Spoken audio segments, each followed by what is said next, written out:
Good evening, members of the Council and members of the public in the gallery and everyone. Can I start, as I intend to go on? I will not have any shouts, screams, noise, chat from the public gallery. Seriously, if you think that's funny, you can go now. Chief Executive, can you please advise those attending the arrangements for this evening? Thank you.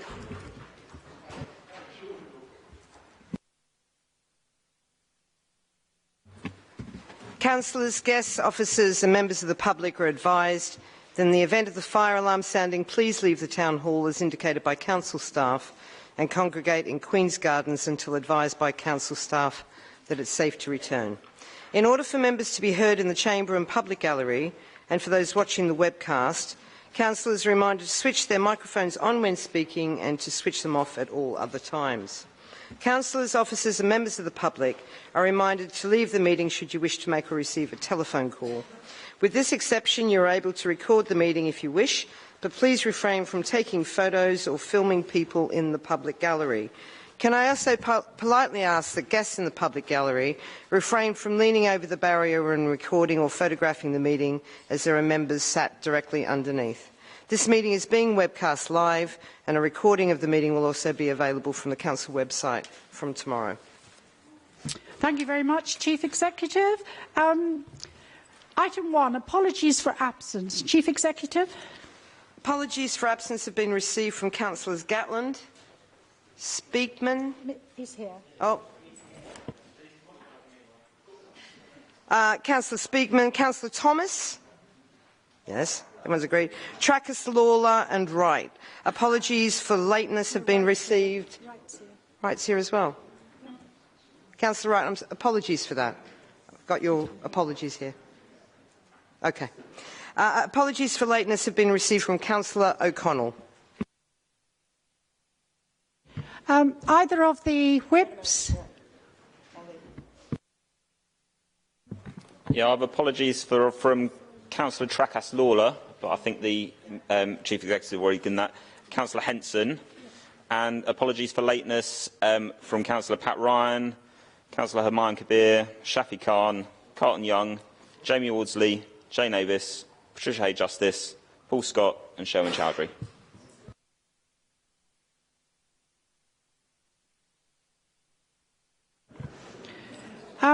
Item 2 is the minutes of the last meeting. Does the Council approve the minutes of the Council tax meeting held on the 27th of February 2018? Please say yes. Thank you very much. Thank you. Item 3 is disclosure of interest. Can members please say yes to confirm that the disclosure of interest forms are accurate and up to date? Yes. Any other declarations that members may wish to make during the meeting should be made orally. Urgent business. Item 4 is urgent business. There is no urgent business to be considered at this meeting. Item 5 is announcements, and I would like to start this item by announcing the very sad news that Len Chappell, a long-serving mayoral chauffeur and mace bearer, passed away recently. He served many of the people in this chamber tonight when they were mayors or deputy mayors. A jovial guy who worked for us for 37 years. Some of us did manage to get to his funeral, which was held in Chichester, and it seemed to me that, Chief Executive, that half of those who retired from the council after many years had retired to Chichester. So there's a lot of Croydon residents now living in Chichester. I do ask that we stand for 1 minute silence for a long-serving member of staff.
Thank you very much. Thank you.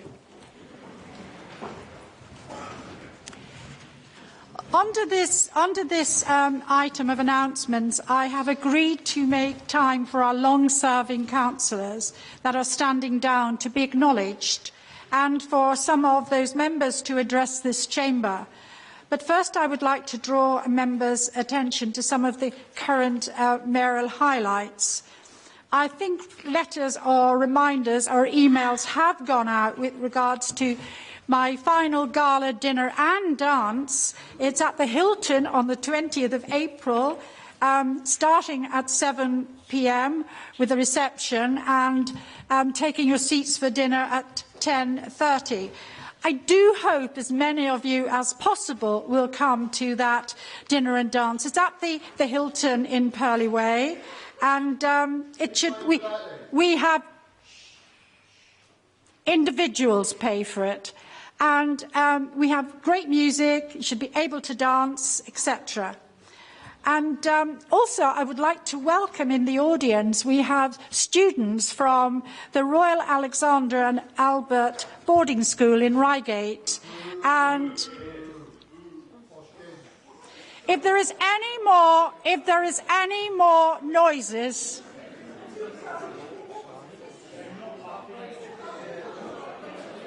please do not heckle our young people. Can I remind you, they are tomorrow's leaders. They are. They went to posh school. They are tomorrow. Pardon?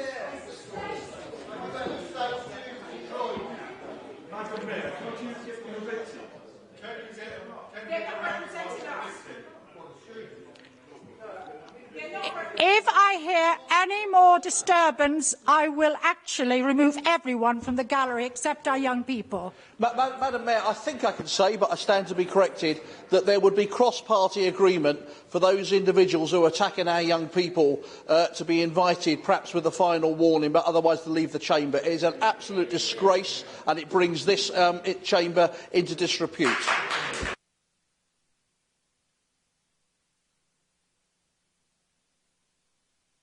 Councillor Pollard. Madam Mayor, there are people in the gallery for all sorts of different reasons, and I don't know who the gentleman who's been interrupting is, but it's important that we all hear each other speak in a civilised way, particularly when we're trying to demonstrate to our young people how we behave. It's really important that we do that. Can I also take the opportunity, Madam Mayor, just to suggest that you might use your discretion to vary the order slightly, because you have announced that we're going to hear valedictory speeches and an appreciation of a number of councillors from the two group leaders, and that's very important business, but we have a lot of people in the gallery who are here to hear public questions and the very early parts of council questions, and I would have thought it might make more sense to allow them to go about their business by moving the valedictory items a little later in the agenda. Thank you, Councillor Pollard. But if those in the gallery do not mind, we have a number of people leaving. This is their last full council meeting. And people like Councillor Dudley Mead, who has served 38 years in this chamber, I think it's important we go ahead and actually deal with the agenda as is written. So I do welcome the young people. You're part of a UN debating group, and I do hope you enjoy the debates in the chamber this evening, and you're very welcome. Moving on, Councillor Newman, do you have any announcements to make? I just want to draw attention to a couple of things, Madam Mayor, as you've already alluded to, and we're coming on to the speeches in a minute, but clearly on behalf of the entire chamber, it's the first opportunity to offer huge congratulations to our elected young mayor and his deputy, and I know they're going to do the borough proud over the year ahead. One other announcement I wanted to make, which I'm not allowed to talk to, so I won't. But we had Ofsted with us again last week on our children's services, and I think all I'm really allowed to say on that is it was a very encouraging visit, but we await the formal piece on that in a few weeks' time. And finally, Madam Mayor, I would like to take this opportunity to pass on, I think I can say on behalf of all councillors, a massive thanks to the staff and the volunteers across Croydon who a week ago on Sunday night responded so magnificently when 300 people were forced out their home due to a gas leak. And I think we saw our local services, local government and the volunteers across Croydon at their best. I went down to the sports centre in Wadden, and saw the people actually there sleeping on mattresses overnight, many of them not knowing when they would get back to their homes, and every one of them, even in the most difficult circumstances, had a positive message to the work the staff of this council was doing. So, through you, Madam Mayor, on behalf of the entire chamber, I know we pass our thanks to the fantastic work of our staff who turned out on a Sunday evening, and all those volunteers from the Red Cross and elsewhere who joined them. Thank you.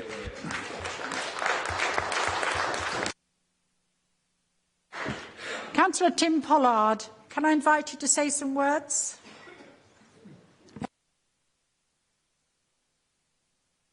I'm in the wrong place. No, I'm in the right place. Councillor Newman, would you like to say some words in recognition of the members? Well, you've actually done that, who are retiring from the council in May, and you have up to 10 minutes to talk. Thank you very much, Madam Mayor. It's a long list, and I think if I will mainly focus on the councillors on our side of the chamber, but so it's taken in the spirit intended. But there are a few colleagues opposite. One would want to draw attention to, and perhaps you already have. Councillor Dudley Mead, 38 years on the council, and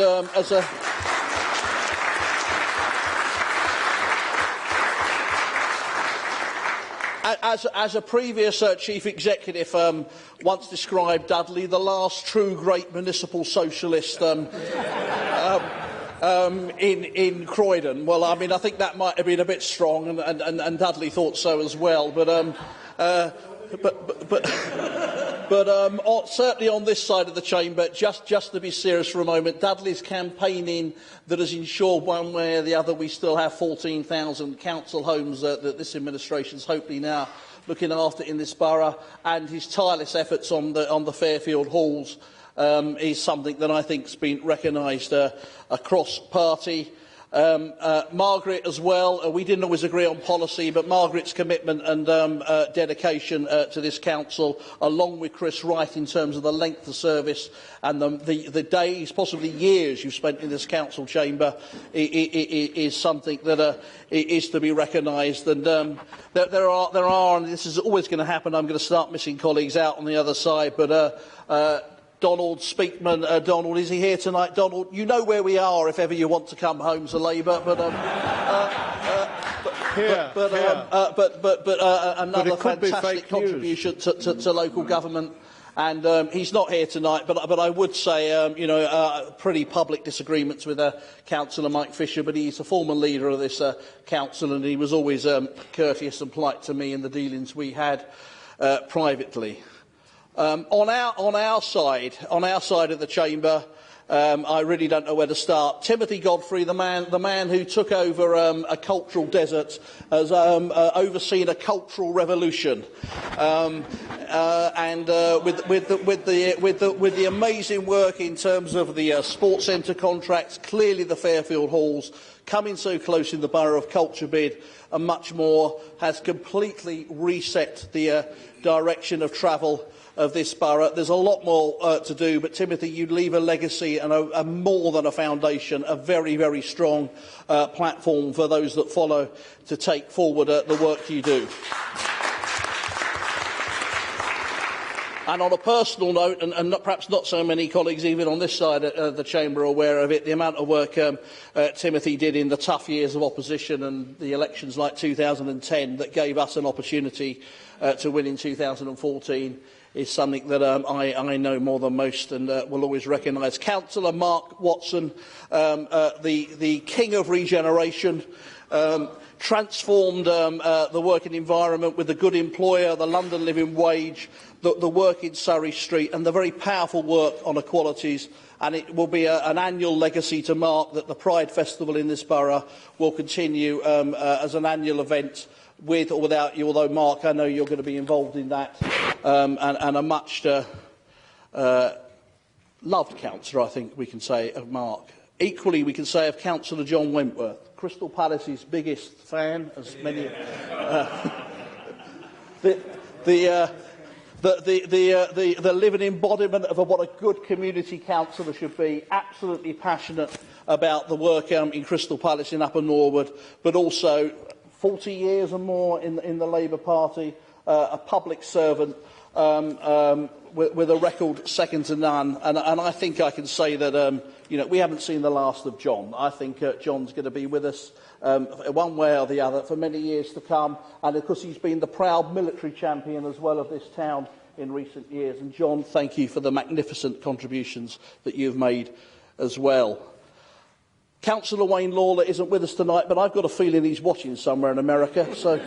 So where's the camera? Thank you, Wayne, for everything you've done and for that magnificent year you had as mayor that will never be matched. And it's just a shame we've lost you, but personal circumstances. But thank you for what you did, indeed. And I know you can't respond tonight, but Councillor Mike Silver, our Deputy Mayor, thank you, Mike, a brilliant community councillor in the north of the borough, across the community, and I know the tireless efforts, the community groups, the endless round of community meetings that you've gone to from Lanfranc across Thornton Heath and across the borough and beyond. Thank you for everything you've done, and I know communities across Croydon recognise the amazing contribution that you have made as well. And Councillor Andrew Rendell, he's here. I mean, the work that Andrew has done as our autism champion, raising this up, but first the agenda in Croydon, then across London, and dare I say nationally as well. It's a tough agenda, and when Andrew took up that challenge, many people wondered how you would keep that going. But you have, I know that you know this. It's a work in process. It's an ongoing challenge and part of what you're doing, but it's a magnificent effort, along with the brilliant work you did as a councillor in what was then Ashburton, and clearly being part of that fantastic historic victory. So I think from this side of the chamber, I just want to say a final thank you to all those colleagues. I know that you've got Carol. I missed out Carol. Where is she? That was always going to be the nightmare, wasn't it? Carol, well, it's not a nightmare because I've got it written down here. Fantastic ward councillor, but actually Carol, like many others, the amount of work Carol's done behind the scenes that most people don't actually see, in terms of as a ward councillor, in terms of supporting myself and others, in terms of the work as a community councillor, work within the Labour Party. It's a phrase that Carol might not like, but the unsung hero, frankly, for me, and an amazing contribution. I actually know that Carol, in terms of the Labour Party, is going nowhere, and I've had this conversation with Carol, and my real worry is she's going to end up doing more nights of the week out working for the Labour Party than she ever did in here. Not that was, not a huge commitment. So, Carol, it's kind of goodbye, but I know that it'll be rapidly hello again. But thank you for what you've done. So, colleagues on this side of the chamber and the other side of the chamber, it's often undervalued public service. Everyone in this room, regardless of their politics, actually knows where the real work is done and what goes in behind the scenes. Thank you to each and every one of you. Thank you.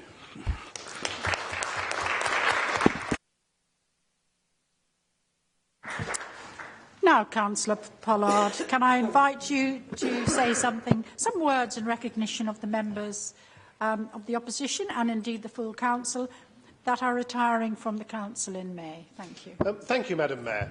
I was about to say I'm doing this in no particular order, but in fact I seem to have accidentally done it in terms of years' service. So I'm going to start off with my grateful thanks to Councillor Dudley Mead, who I think is probably correctly described as the father of the House. He is a former group leader of the Conservatives, but sadly never leader of the council. He was a deputy leader of the council with me for 6 years. And I think it's fair to say he has a grand passion for housing and an almost unconservative habit of building council housing as fast as he possibly can. Councillor Mead is responsible for a lot of council houses built under the Conservatives in its stint of control of the council from 2006 to 14. You can tell them all because they've got purple front doors. He is an accountant by trade with a passion for accuracy. Councillor Newman referred to him as a former chair of the board of Fairfield. I think actually we should be careful about this, and we should refer to him as a former chair of Fairfield Croydon Limited, because that is how he would always refer to it. We will absolutely miss his forensic analysis and sometimes impish humour. And I don't know if the House is aware, but Councillor Mead has something in common with Basil Brush, and that's that when he's told a good joke, he always follows it with a boom, boom. So only a sartorially dressed fox and Councillor Dudley Mead can get away with that. But thank you for all the support you've given me and the whole of Croydon over your many years of service. We're going to move on to another Mead next, Councillor Margaret Mead. We'll have one less married couple in the chamber now. Probably many members of the audience won't be aware that both my wife and I are councillors, and we have another married couple in the chamber as well. But we'll be one less after May. Margaret is hugely committed to the caring services and education. She's been a long-standing governor of many schools in her ward.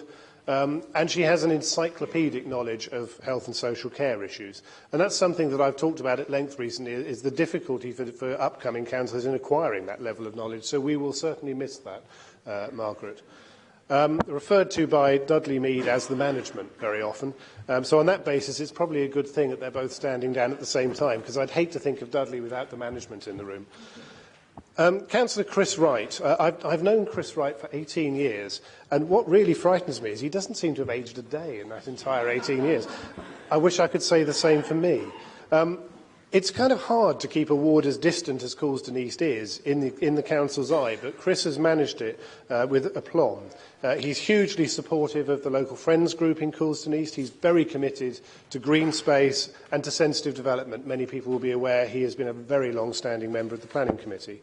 He's an absolute model of the traditional ward councillor, completely committed to his ward, and he'll be greatly missed in Coulsdon, but I'm sure you will continue to play a very active role in local affairs there.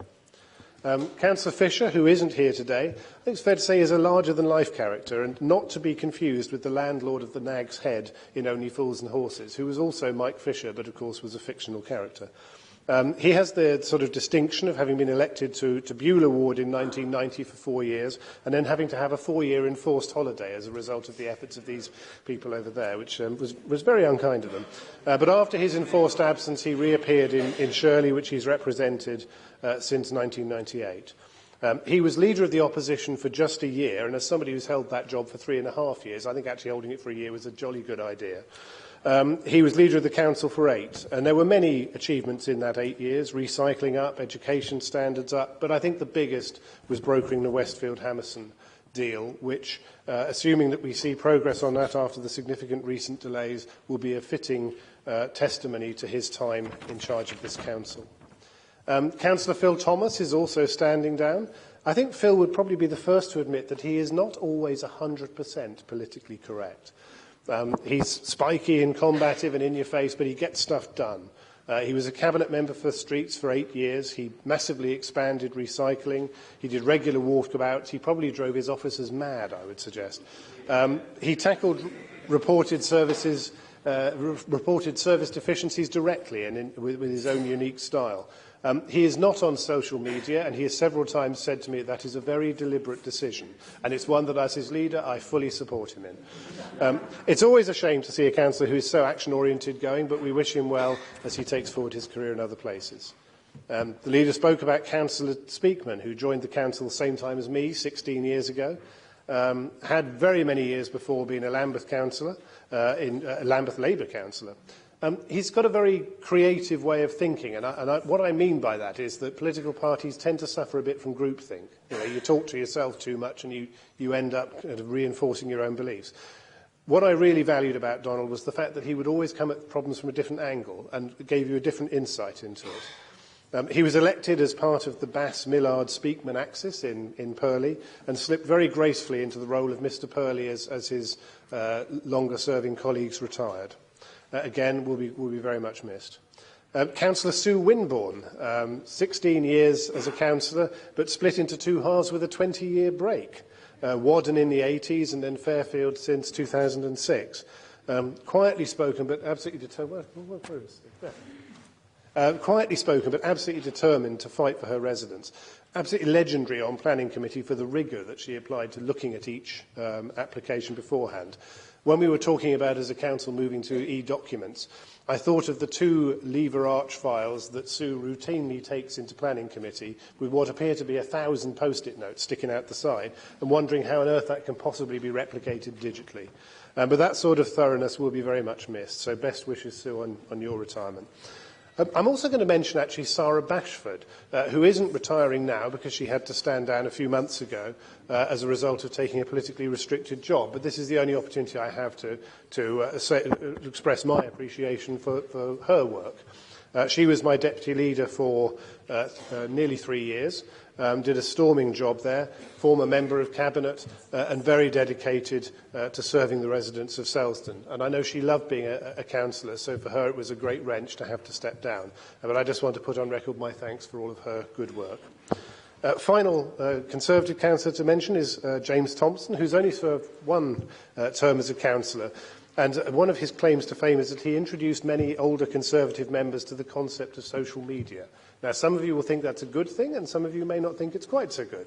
But it was an important thing that he was able to bring. And it's very important to any group to have younger councillors involved to champion the issues that matter to younger people. And, of course, who can forget the speech from a couple of years ago, which was performed mainly in verse. I still don't know what it was about, but I really enjoyed it, whatever it was. So sorry to see you go, but I'm sure your political career is not over, and at some point in the future you'll be back in some capacity or another. And finally, I just want to, as the leader did with our side, to mention the Labour members who are stepping down. There's an awful lot of experience going to be walking out of that door for the last time at the end of tonight. A lot of professional expertise. We have a mayor, a deputy mayor, and two members of the cabinet in former incarnations going.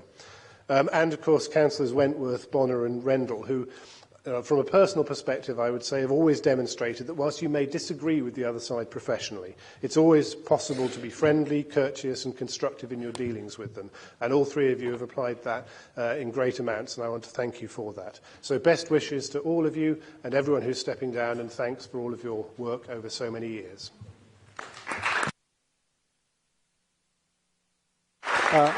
Madam Mayor, I thank my leader for his kind words, but I regret to spoil the party, but he knows perfectly well that I have been dropped for living too long. He is exercising ageism, and I do not accept it. Thank you, Madam Mayor.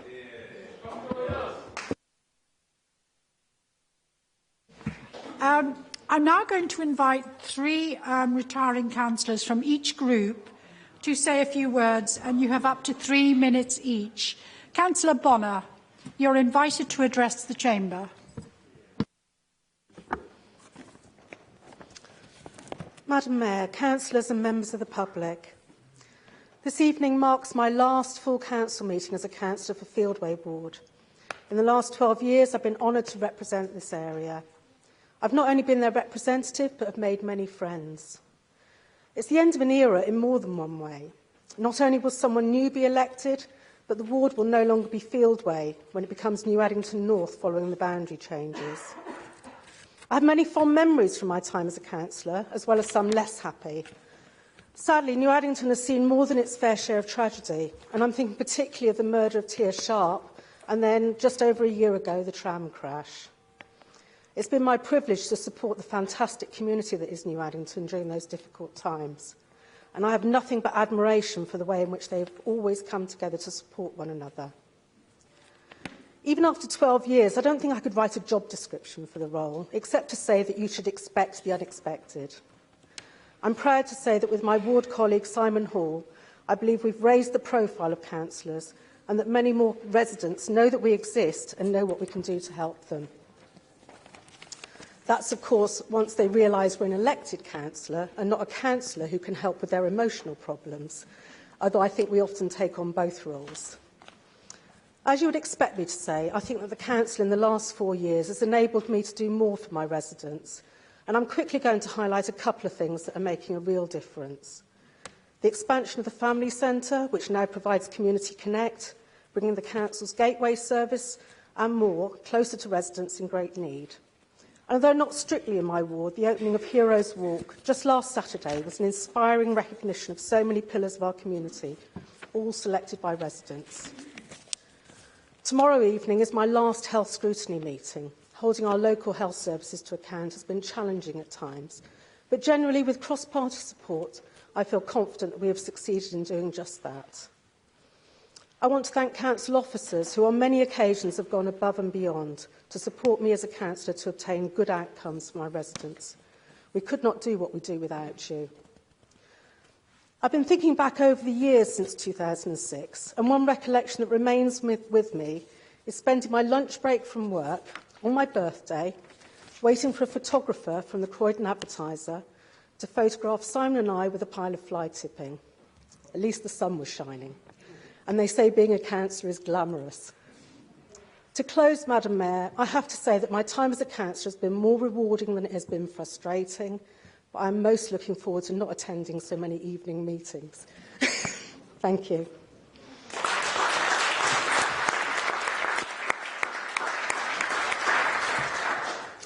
Councillor Dudley Mead, you're now invited to address the Chamber. Well, thank you, Madam Mayor. I think after almost 38 years, it's time to go. And somebody recently said to me, well, that's 2.5 life sentences. So, and I also note tonight I've been moved near the door, so I think I'm getting the message loud and clear, as it were. 38 years means it's something like 350 council meetings. For new members, in the years gone by, we used to have 12 every year. I've seen 39 mayors. I'm afraid 2 died in office. That's why it exceeds the number of years I've been here, and that excludes me. And I must have attended well over 1,000 other formal meetings in this council.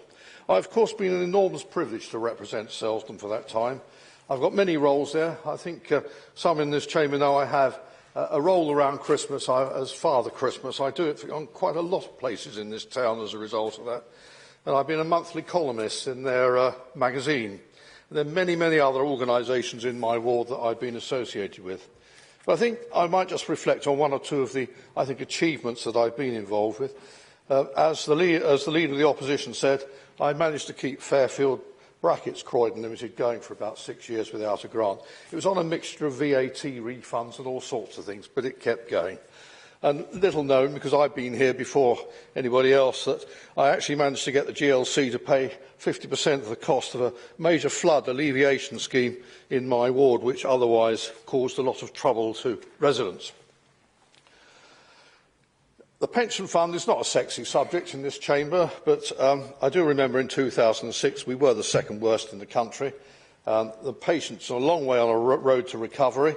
I left it in 2014 when I think we'd gone from 48% funded to something nearer 70%, and I pay tribute to both Councillor John Wentworth and Andrew Pelling, who took over from me and have continued on that. But as has been referred to, my real passion in this chamber has been housing.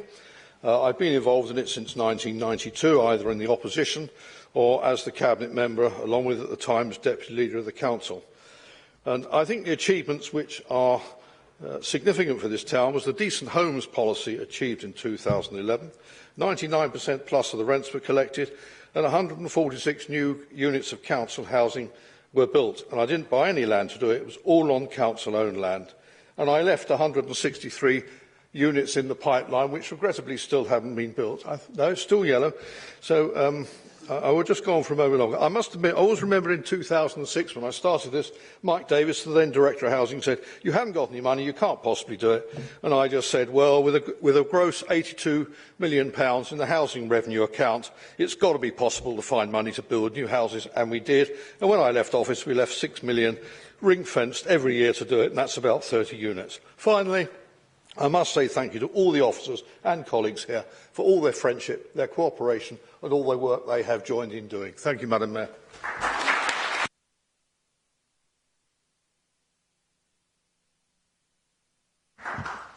Thank you very much. Councillor Godfrey, you're invited to address the Chamber.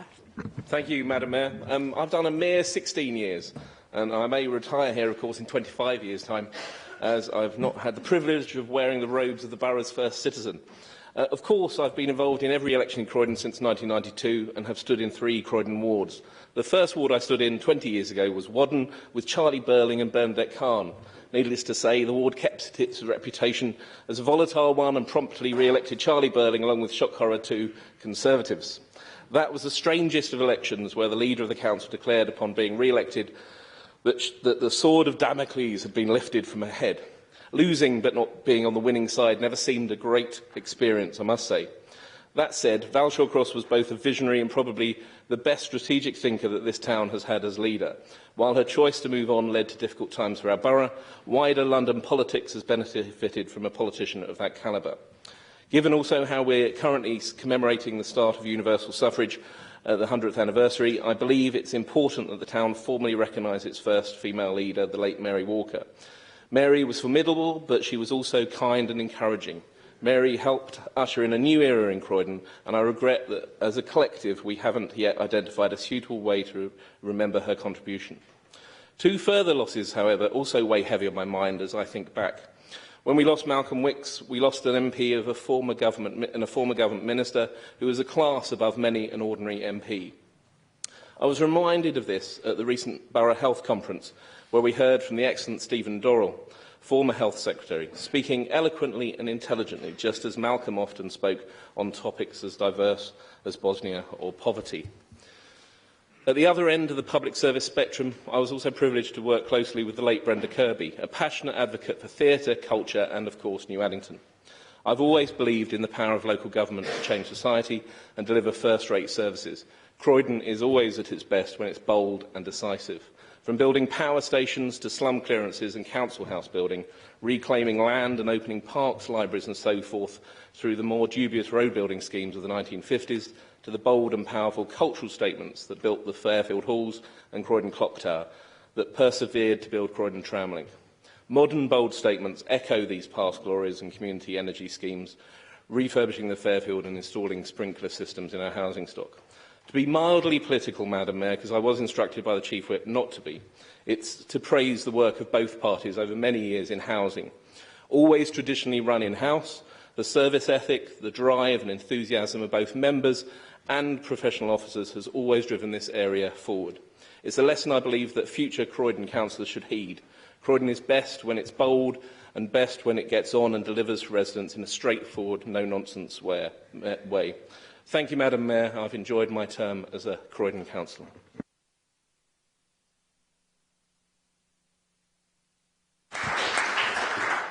Thank you very much indeed. Councillor Wright, you are invited to address the Chamber. Thank you, Madam Mayor. Can I just start, after 28 years, by giving a few thank yous? My first thank you, of course, must be to the residents of Couldon East for their health, support and encouragement, as they have done for the years, and also, of course, for kindly selecting me for 7 elections. So my thanks to them. My thanks also to the officers of the council. I don't think we quite realise sometimes that we have had and do have some very excellent councillors, officers in this part. And I know sometimes I've been a nuisance to them, but never once have they ever complained. And I'm very grateful for all that they've done in the last 28 years. And my third thank you, of course, is to the members of this council for putting up with me for 28 years. But could I just leave with two messages, really, for the council and for the future council. My passion has always been, as you know, Madam Mayor, for the environment and for the character of this area. And can I just remind members who will be going forward for next time, and also to the new candidates members who will be taking the place, that we as members are custodians of the character and of the environment for this borough. And we need to remember that, and I think sometimes we forget it, because we have a very unique borough, and are very lucky to have this borough, and I'm sure we should be grateful to it. But we look to the next councils and the future councils to remember that it is our custodian, and we need to remember that and to keep it safe. And also, could I give another message that? In recent years, I don't think we've quite listened to the residents of this borough as we should. I've always experienced...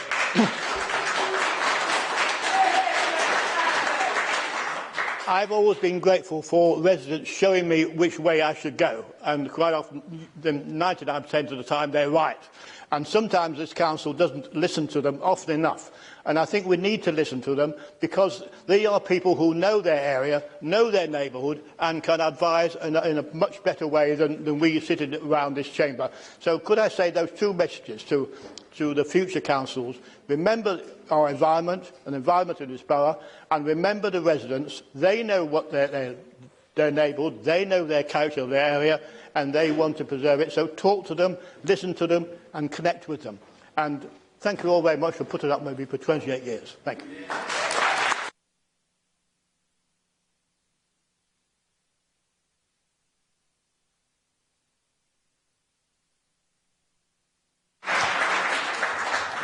Thank you very much indeed. I now ask Councillor Watson, you're invited to address the Chamber.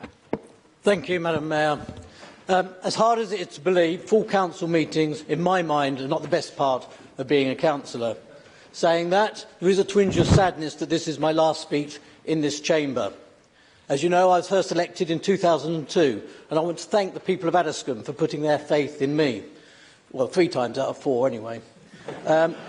I've always tried to do the very best for the area that I've lived in for the last 30 years, and I shall remain involved in the local community. I'd also like to thank my colleagues, especially Tony and Alison, whose leadership this council has achieved so much, and of course to my ward colleagues, Patricia and Sean. But I also want to thank my Conservative colleagues, who have not once made an issue of my past and have acted honourably in my mind. I've enjoyed working with you all, even though I've not always agreed with you. I've had a passion for social justice and equalities, and I've been lucky to have worked with both their community groups and local businesses. And I'd like to acknowledge the great work that they do across the borough. I'd also like to thank Joe and all the council officers. I've been very lucky to have worked with some fantastic people who are truly dedicated to helping Croydon residents. And we have seen recently that they are always there when Croydon needs them most. A great deal of what we do on a day-to-day basis goes unnoticed by the general public. And although I don't want to do a whole list of achievements, as a councillor, I think we can make a difference. Helping to set up the Family Justice Centre, the first of its kind in Europe, is one example. I know that it's been easy to sneer at politicians, but to make this happen, I went at my own expense and time, travelling across the USA, including New York, Washington and San Diego, to look at best practice, to find the best way we could protect women from domestic abuse in Croydon. Pride will also be a lasting legacy, and this year Croydon Pride in the Mellor will take place at the same weekend, which I think show how far we have come in Croydon. I'm also pleased that the market is doing well and that a new art bar is opening in Surrey Street as a direct result of our efforts. Madam Mayor, before I go, I'd like to make 3 observations. Firstly, we need to acknowledge that local government is chronically underfunded. We have one of the most centralised democracies in Europe, and all of us across this chamber should be doing more to ensure that local government is funded properly and that more decision-making is devolved locally. 2, we need to lobby for a better system of local taxation. Council tax is regressive and needs a proper overhaul. Business rates are also outdated and damage our high streets. And we also need good local journalism for democracy to thrive. Without it, the space will be filled by those bitter with their own failures, whose hate poisons our town.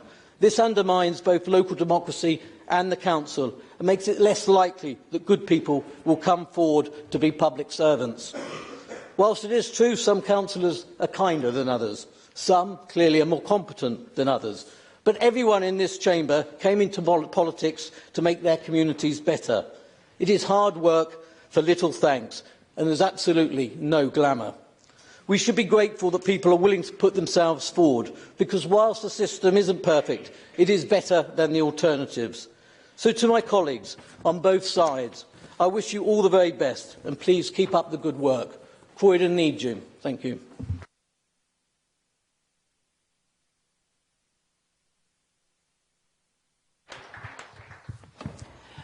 Councillor Margaret Mead, you're invited to address the chamber.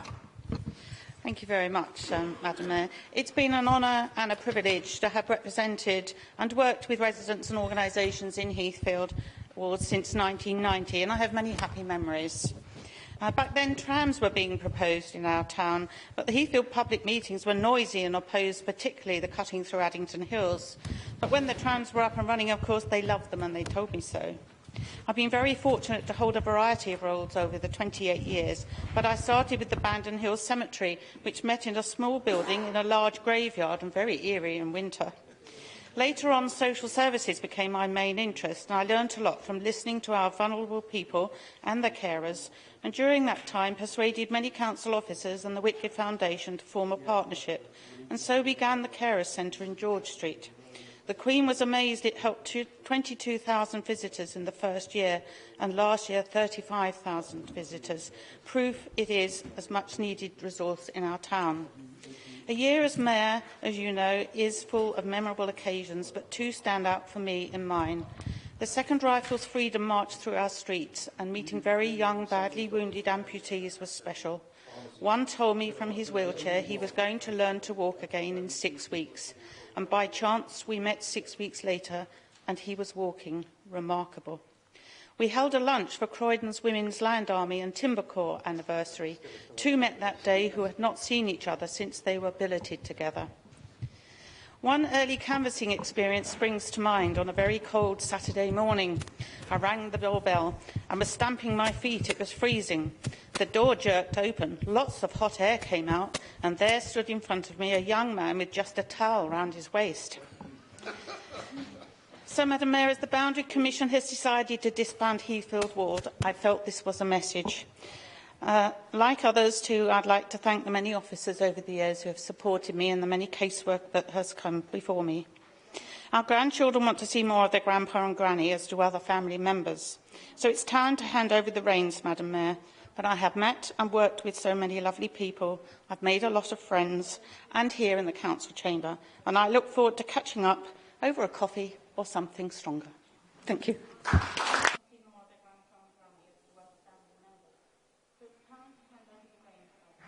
Thank you very much indeed to all the speakers. I would now like to ask the Council to pass a resolution in the following terms: that the Council tender its grateful thanks to those members who have decided to retire at the end of the municipal year and lifespan of the current Council term, in recognition of their personal contributions to the work of the Council and the diligence in which they have performed their duties as elected members.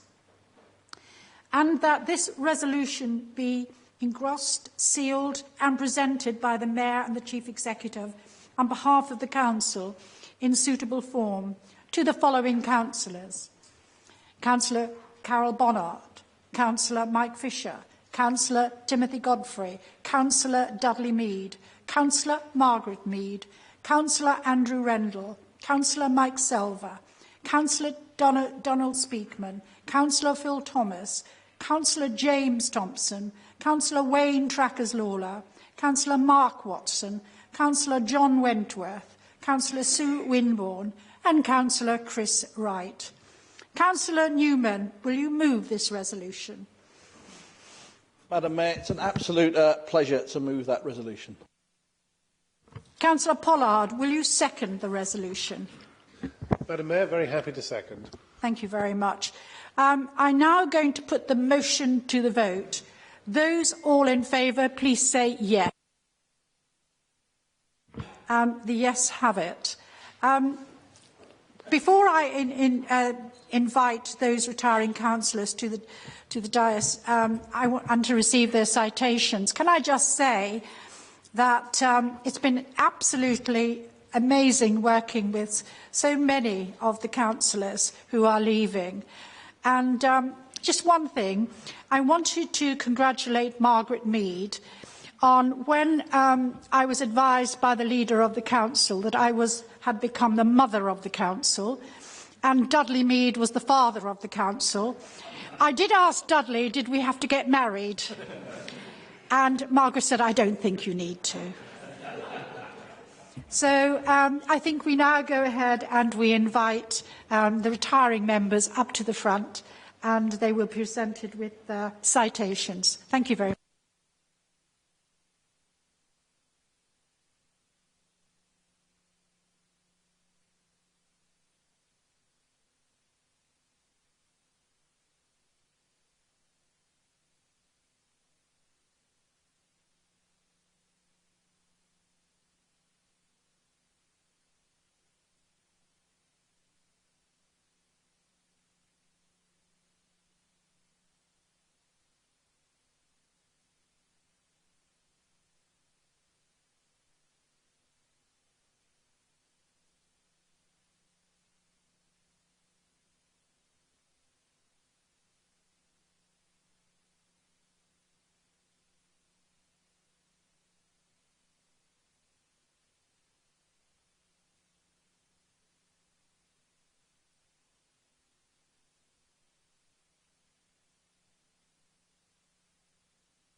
Right, colleagues, can you please take your seats?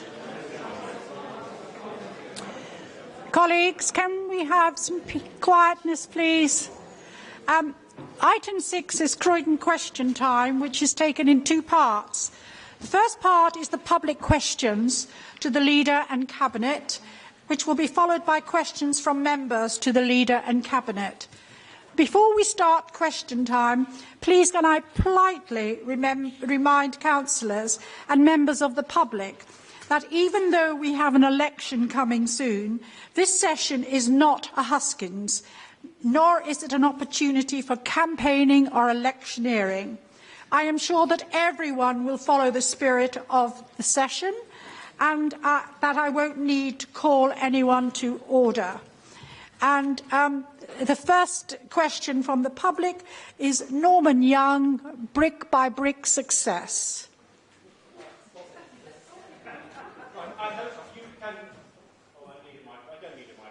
Yes, you do. Right, OK, thank you very much. I notice on the website for Brick by Brick that it claims that it is a multi-award-winning development company established by Croydon Council. Now, I just wonder, please, if we can have stated explicitly which awards it is that this company has actually received. Thank you. Councillor Butler. Thank you, and I thank the gentleman for his question. We set many challenges for Brick by Brick. We wanted them to deliver homes across the borough for all of those in housing need, particularly affordable. We wanted to deliver mixed communities, but we also wanted good design, attractive buildings that were properly built. And I am exceptionally pleased that Brick by Brick has been recognised for this. So in 2016, Brick by Brick won the New London Architecture Award. It was the winner for the conservation and retrofit for Fairfield Halls and College Green. In 2017, Brick by Brick won the New London Architecture Awards, the winner for housing for Brick by Brick Smaller Sites programme. It also won an Inside Housing Award, the winner for the Best Architectural Design, and that again was for Brick by Brick Smaller Sites programme. It has also been highly commended and shortlisted in a number of other categories. May I say Mr. something? Young, do you have a supplementary? Yes, I do. Now, it's multi-award winning. Now, multi-award winning to me means significantly more than the number of awards that you could say the company has received. I may point out that none of these things have been built, and surely most awards are given to buildings after they have been completed.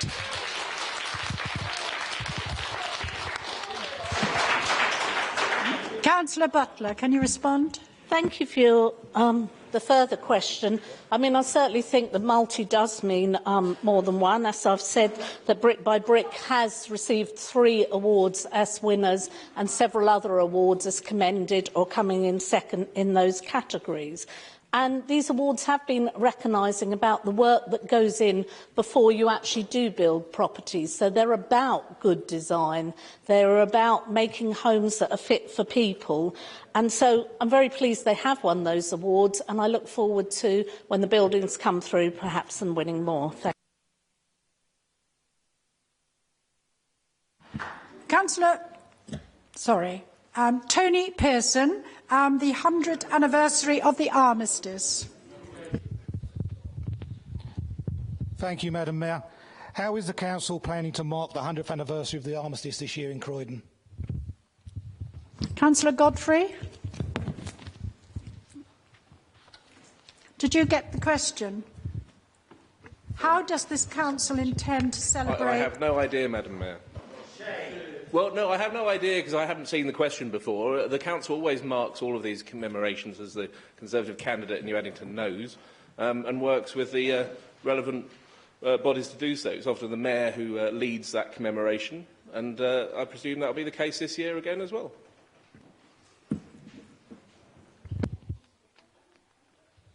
Mr. Joseph Lee, you have a question. Supplementary, Madam Mayor. Thank you, Madam Mayor. So, Councillor Godfrey doesn't even pay dutiful lip service. He hasn't got any idea whatsoever.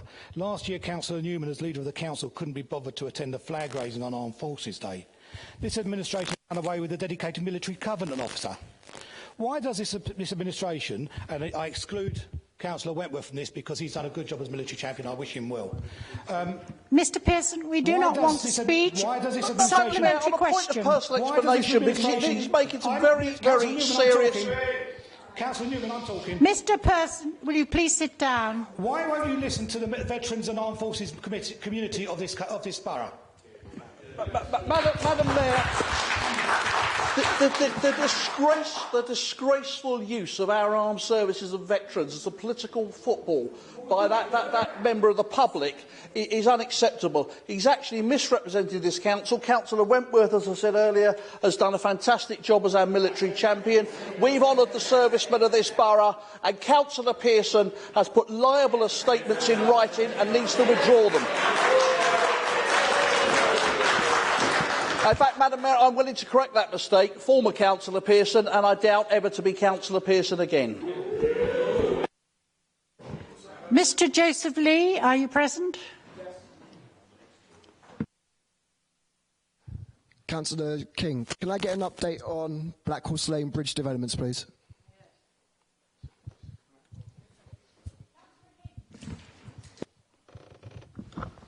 Thank you, Madam Mayor, and I thank Mr Lee for his question. As he may recall from my answering a question from him at the last council meeting, phase 1 of the works are now complete. And as I mentioned then, we've appointed in Morgan Sindall a contractor for this work, and they're currently completing detailed designs and other preparatory activity. I'm very pleased to say that we are on target with the current plan, and whilst any project can meet unforeseen circumstances, it is encouraging that we're on plan, and as such, the detailed design work is underway, the site investigations are underway, utility diversion work is underway and scheduled to finish in the summer, enabling works are happening, and the main construction work will start in June. Mr Lee, do you have a supplementary? I do, Madam Mayor.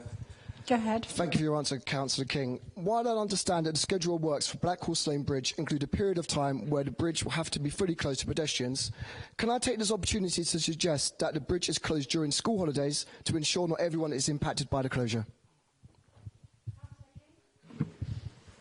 I thank Mr Lee for his supplementary question. We've already had an inquiry from the school in the area making a very similar point to us about 3 or 4 weeks ago, and officers have been back to the school to say that we will work as hard as we can with the contractor and with TfL, because this is also a TfL project, to ensure that the very limited period over which a full closure will be required is, as far as possible, avoided during a time when the school is open and children are travelling to school. Thank you very much. Sharon Swaby, flooding in shrublands. Councillor King. Sharon? Hi, good evening.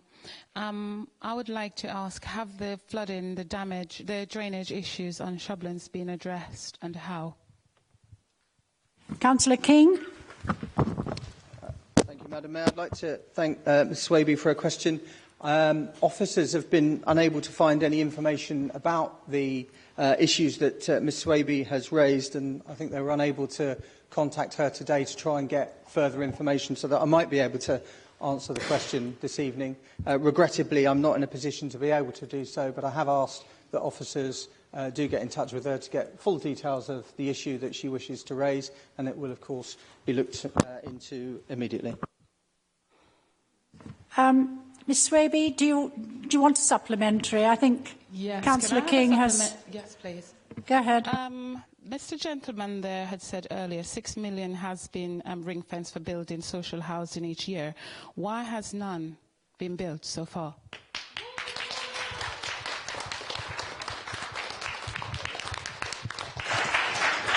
I'm sorry, that's not a supplementary question. So I will... Do you want to leave? No. Go now. That's it. Can you remove the gentleman, please?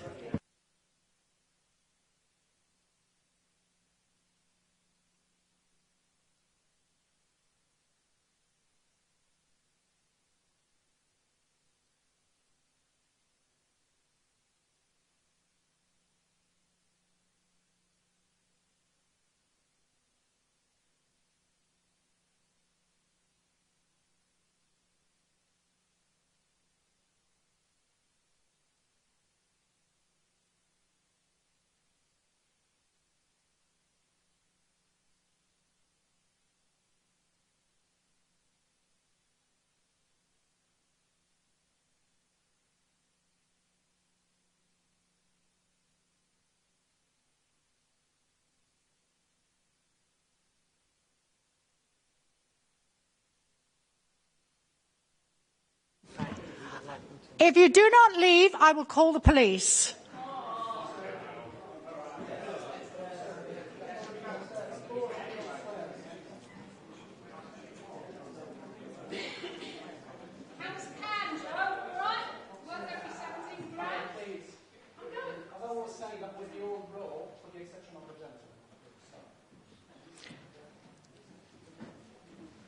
Before,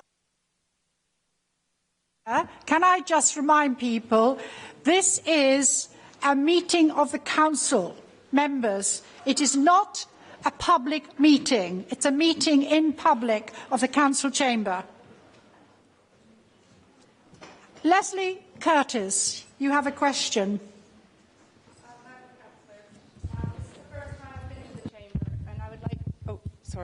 This is the first time I've been to the Chamber. I would like to thank the observation I've made from Councillor Wright on reminding the Council that their custodial duty is to remember the residents.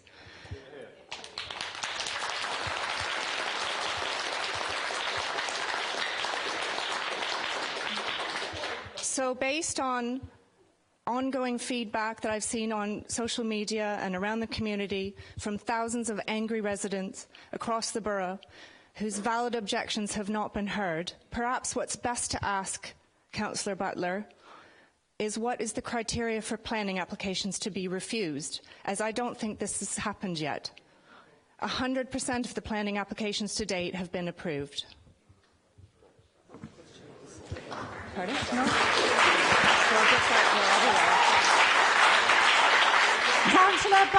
Councillor Butler, can you just stand for a second, please? Thank you. I have to say to you, Ms Curtis, that is not the question that was put forward. It does say that you can alter your It is not the question that was put forward. Can you stick to the question that was put forward, please, okay, or sit down? Sure, I'll rephrase it so that it's consistent with this. I'm representing the area of Riddlestown.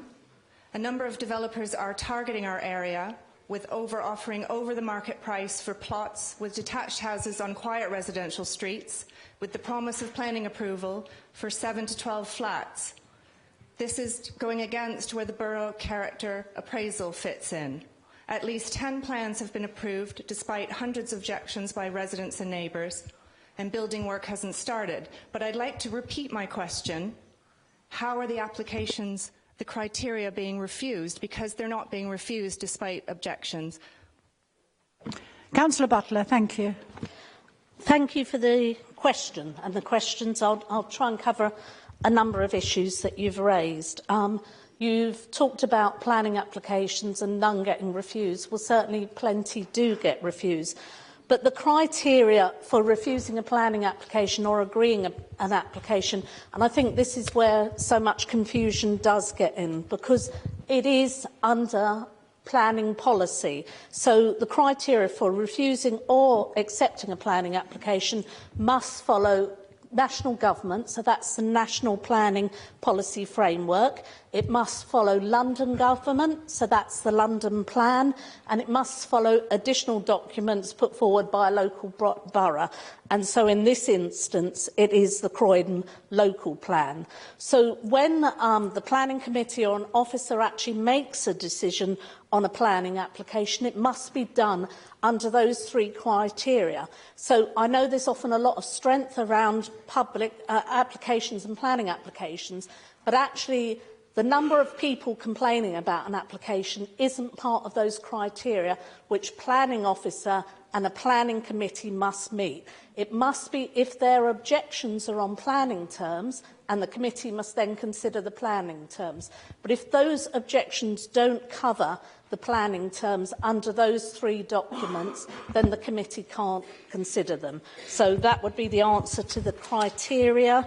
You touched on about, and certainly the councillor said, that councillors' duty is to listen to residents, and I would agree with you. But I'd say one of the great difficulties that we do have is that all residents don't speak with one voice. All residents don't want the same thing. So if we ask local residents about a particular thing, they'll probably feel strongly, and Margaret herself said this evening in the chamber, when within her ward she was talking about getting the tram there, her local residents didn't want the tram there, but the tram went ahead. So sometimes you do have to balance the needs of the borough, and this administration, and indeed the opposition, has to look at our more than 5,000 people living in on the council's waiting list, more than 2,500 households that are living in emergency and bed and breakfast and other sorts of accommodation, the thousands of people that don't even get to be on the housing waiting list, the parents of the sons and daughters of our borough who feel that they're never going to get a home of their own. So sometimes we do have to disappoint, but we do have to balance it by listening to the needs right across the borough. You touched on the issue in Sanderstead, and I think it's always been a thing right across this borough that developers and so on will come and approach people and offer to buy their land because they believe that they could get more applications on the site. And particularly in an outer London borough, that will continue to happen. And some people will decide to sell their homes and some people will decide to keep their homes. But once again, I would say any decisions are only made on official planning criteria. Do you have a supplementary? I do. I'd just like to make a few corrections. First of all, I said Riddlestown, not Sanderstead, although I appreciate it's a similar issue. Secondly, the developers are offering well over market price based on the fact that they're being told that the planning is going to be going through and that they're being told that they can demolish single dwelling homes when there could be I don't think that's a built. supplementary with respect. It's actually in my original. Sorry, it's in my original we question. can't tell what developers pay people who live in homes. It's creating a domino effect. Well, I'm where, sorry. Of course, they're going to be selling their houses. They're being promised planning. They're being promised planning with pre-planning. Alison, are you happy to take? I'm very happy to take the answer. I'm sorry about it. Was in your original written question you'd put Riddlestown / Sanderstead, so I was using that. Anybody can go and look at national planning policy, they can look at the London plan and they can see the Croydon local plan and they will see what is allowed under planning provision and what will be refused under planning provision.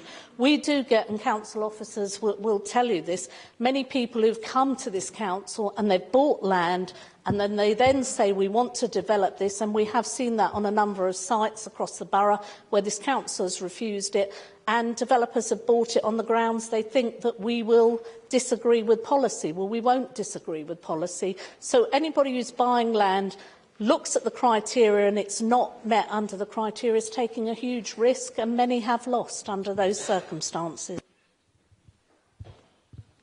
Thank you very much. Moving on, and it's Ola Colade. Have I pronounced that right? Children's Services Update. Thank you very much, Madam Mayor.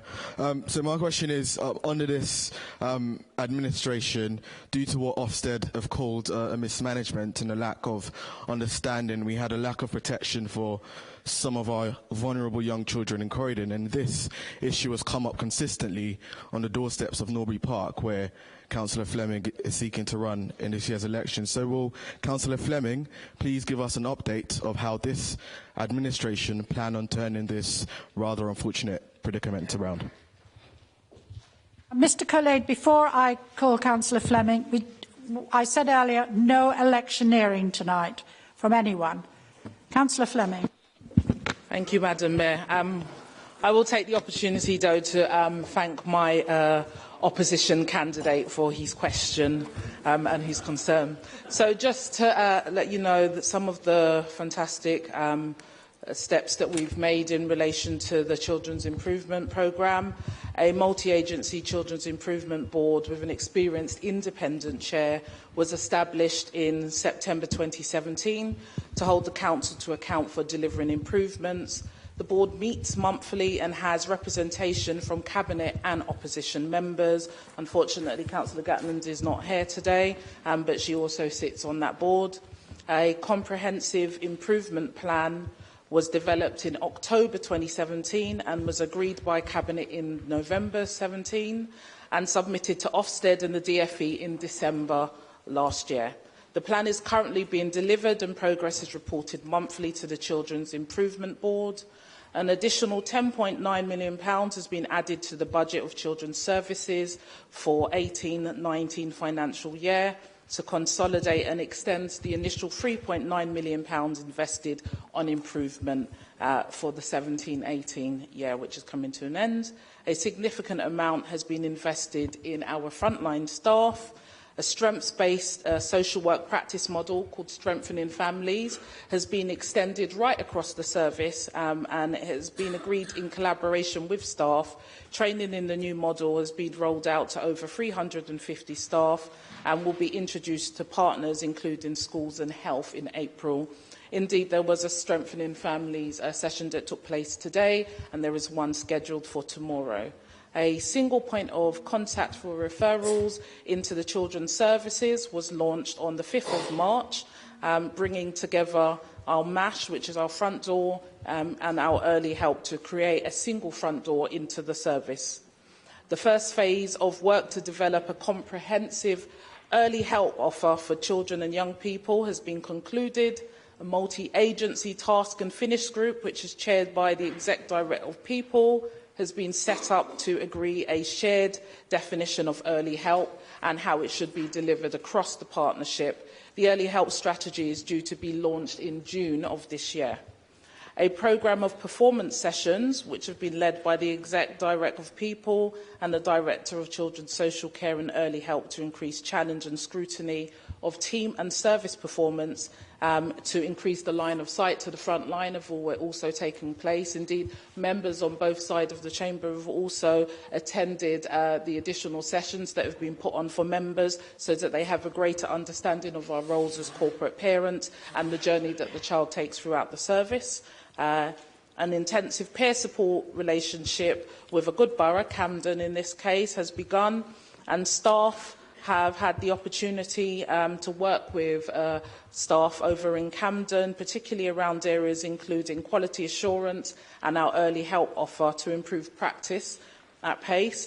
We've developed a skilled and stable workforce. The work there is continuing. It has been and continues to be a significant challenge, and efforts to attract experienced social workers and team managers. Although they initially have had a minimal impact today, it continues to be a priority and something that we continue to work with. And indeed, you would have heard at the beginning from the leader that he spoke about the recent Ofsted Inspection that took place last week. And, you know, I can report that some of the findings were that they found that there was a better use of our thresholds being applied, and I think some of that can be contributed to the peer support that some of our staff have been receiving, and that they were impressed with our frontline practitioners, and that we are where we should be in terms of our improvement journey and the pace in which we are working to improve the service. So thank you. Do you have a supplementary? Yes, Madam Mayor. Would you like to make it, please? Yep. I highly welcome the progress that has been made so far. And whilst I don't sort of intend on electioneering tonight, the voices of residents of Norbury Park must be heard tonight. So my follow-up question to that is, whilst I appreciate the progress, we cannot forget that children were left in significant harm. And these are not my words. These are the words of Ofsted. So knowing this, do you believe that the residents of Norbury Park deserve a local councillor, furthermore, a cabinet member I'm not taking... Sit down. who failed to protect vulnerable young Sit children down. in Croydon?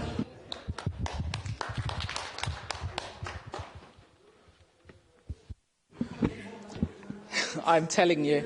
So if there's one thing I can say with utmost confidence is that, especially for the young people that live particularly in Norbury Park, I represent their voices on a daily basis.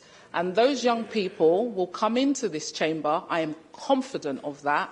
Some of those young people who have been victims of some of our most vulnerable in this borough, some who have been victims of knife crime, some of them have been victims of gun crime, and indeed parents of children that have lost their lives, and tell you that if there's one thing that I am determined to do is to ensure, number one, that all of the young people in this borough get the service that they deserve, whether it be within children's social care or indeed, as you would have, you know for yourself, our new youth mayor, which I took as lead member, the lead in commissioning our new youth mayor that represents our 93,500 young people in this borough. If there's one person that I can say, and I'm confident within myself, that has the best interests of our young people at heart, then it is me. So yes, I'm confident of me and my residents in Aubrey Park.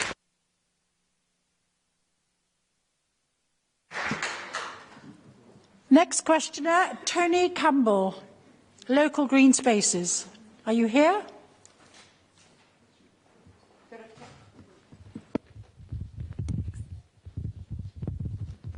Hi, I'm Andrea Cordery and I'm reading out for Tony Campbell.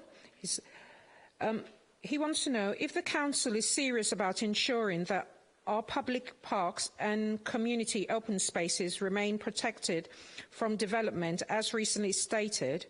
Why did they not only fail to provide evidence under the national criteria for some of them to be included in a special list of local green space, the result of which saw local planning examination inspectors delete many from the list in the draft plan, leaving 31 spaces, including the Rotary Field. With little protection for the council's own house building company, but also fail to designate other areas of community green space, such as the Montpelier Road, despite them meeting qualifying criteria for this generation. Thank you very much for that question. Before I call Councillor Butler, I think you've added to the original written question. Councillor Butler. Again, as I said, I'm reading out for Tony Campbell. That's what I've got here. That's what he's given me. Thank you. Councillor Butler. Yeah, I'll answer that question. I think I just want to say in full, again in this council meeting, as I did in the last full council meeting, so indeed all the opposition and in fact any candidates were completely aware that those 31 spaces did not lose any protection that they formerly had. They lost no protection whatsoever, and they are protected under both national planning policy and the London Plan. And I also gave my utmost commitment, and for a future Labour administration as well, that this administration not only has no plans, but has never, ever, ever, ever had plans to build on those 31 spaces. They're completely protected. To go on to the question about the local plan, the Council provided evidence on how the formerly proposed local green space designations met the national criteria. This is set out in full in the Green Grid technical paper available on the local plan evidence base web pages, which are on the Council's website. The criteria themselves, along with the proposed location of the local green space designations, were first consulted upon for 6 weeks between the 25th of October 2013 and the 6th of December 2013 under the previous administration. During this consultation, 6 additional proposed local green spaces were suggested, which were subsequently assessed against the criteria. They all met the criteria, so were proposed as the local green spaces when the local plan was next consulted upon between the 6th of November 2015 and the 18th of December 2015. During this consultation, which again included the same criteria for designation site as local green space, a further 9 sites were suggested as local green space, 3 of which were found to meet the criteria. At no point did any person or party challenge the criteria themselves until the inspector appointed by the Secretary of State did so himself during the examination of the local plan. This council put up a robust defence of the proposed local green spaces to the inspector, supported by many local residents through their comments on the consultation on proposed main modifications to the local plan. Regrettably, the inspector appointed by the Secretary of State was unmoved on the matter and made a binding recommendation that all the proposed local green spaces be removed from the local plan. Instead, all such spaces would be protected by a combination of policy SP 1.1 of the Croydon Local Plan 2018, paragraph 74 of the National Planning Policy Framework and policy 7.18 of the London Plan. The inspector suggested that these sites that would be protected by policy 7.18 of the London Plan be shown on the policies map that accompanies the Croydon Local Plan 2018. In lieu of the formally proposed local green spaces designation, so this is what the government-appointed inspector thought was correct for those spaces. The council has done this. Councillor Butler, I'm going to have to ask you to wind up. We are now out of time. Well, I think I could go on to say more about how we went ahead to get additional protection for those local green spaces. The government inspector decided they didn't warrant those green spaces. I was pleased that my opposition person sitting opposite also signed a letter to the inspector saying we didn't agree with that. Unfortunately, the government-appointed inspector didn't agree with us. But as I've said, all of those spaces are protected under planning policy. Madam Mayor, I do apologise, but there was a lot of time that was given to the councillors to say what they need to do their greetings. I would appreciate, with the greatest respect, I think you could afford us 5 more minutes.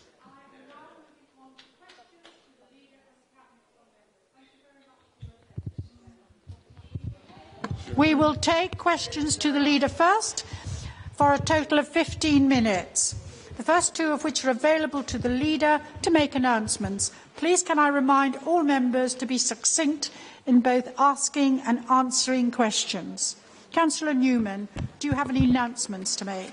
No, in the interest of time, Madam Mayor, I've made the announcements I wish to make earlier and happy to go straight to questions if that would help. Thank you very much. Councillor Pollard, do you have a question for the leader? Madam Mayor, I do, and it's a very appropriate question because I was going to ask Councillor Newman whether he accepted that he hadn't been listening to the voices of all of the people up in the gallery who were gathered outside the town hall earlier, who desperately want the council to listen to the community view of what Croydon's Brick by Brick company is doing. And what do we get? We get a member of the public who wants Councillor Butler to listen, and she's not allowed to be heard. This is so important. If we want communities to accept regeneration, we have to take the community with us, and you are not doing that. Do you accept that the time has come to put an emergency stop on Brick by Brick until you've found ways to engage properly with the community, which if you don't do, after May the 3rd, I will?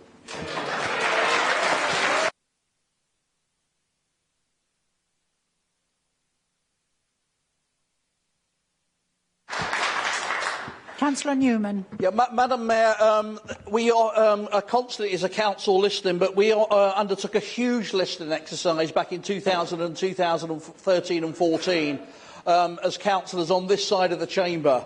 And like probably many people in the chamber, I spent many hours, many days and weeks talking to people across the borough, including many young people in this town who are faced with the prospect of never having a roof over their head that they can call their own. And we undertook a huge listening exercise, and as an exercise in democracy, we had an ambitious for Croydon manifesto with a clear priority to deliver housing and to introduce a private landlord's licensing scheme that was opposed by members opposite to ensure that we could do everything we could to reinforce the rights conditions of tenants in the private sector. And we did have something called a democratic consultation. It was called an election, and this side of the chamber won that election. And we won that election because we were honest with the people of this borough, and we said we will take the tough decisions. And it's okay. It's okay for you. It's okay for you, Councillor Pollard, to follow me around various hustings meetings last week and say you agree with most of what's actually being said. But in politics, you've got to be honest with people. You've got to take the tough decisions. You've got to take people how you're going to pay for the schemes, and we've got to be honest with the population of this borough and say we're not prepared to see a whole generation never have the opportunity to have a house like you are lucky enough and I'm lucky enough to have. So why don't you be honest? Why don't you stand and be judged like I'm prepared to do by the electorate in 6 weeks' time, and let's see who's really listening to the people of Croydon.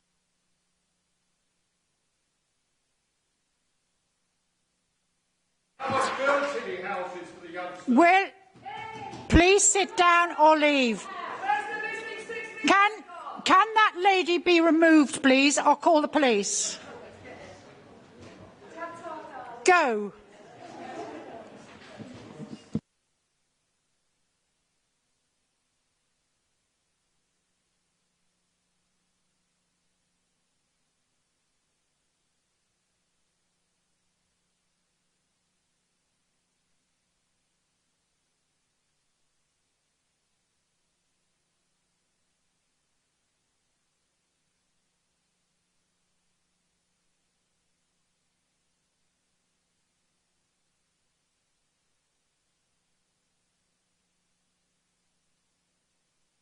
Just go.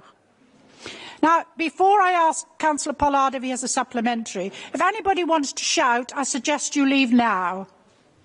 If you want to listen, you can sit and watch and listen. Councillor Pollard, do you have a supplementary? I do, Madam Mayor. Councillor Newman talked about manifestos and so on. Well, the people of Croydon have been able to see our manifesto. Not a dicky bird from you. We have 70 councillors appointed, candidates appointed to fight in the council elections. I don't even know who's going to be standing from the Labour Party in Sanderstead. You appear to be chronically disorganised politically, locally, just as you're chronically disorganised as a council. Now, the point I was trying to raise with you is not that we don't want housing built. We do. Not that we don't want housing built for young people. We do. Not that we don't want affordable housing built. We do. But you're not, with Brick by Brick, providing very much affordable housing, and you're not building council houses. So the question to you, and I ask it again, is why won't you actually take the community with you instead of just imposing your vision of their bright, concrete-y future on them?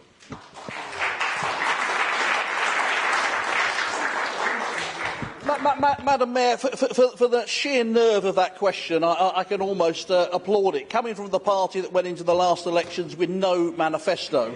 So I welcome the fact that for the first time in nearly a decade the Tory party locally has produced a manifesto, and I will extend an invitation to the launch of our one in due course, Councillor Pollard, if you want to attend it.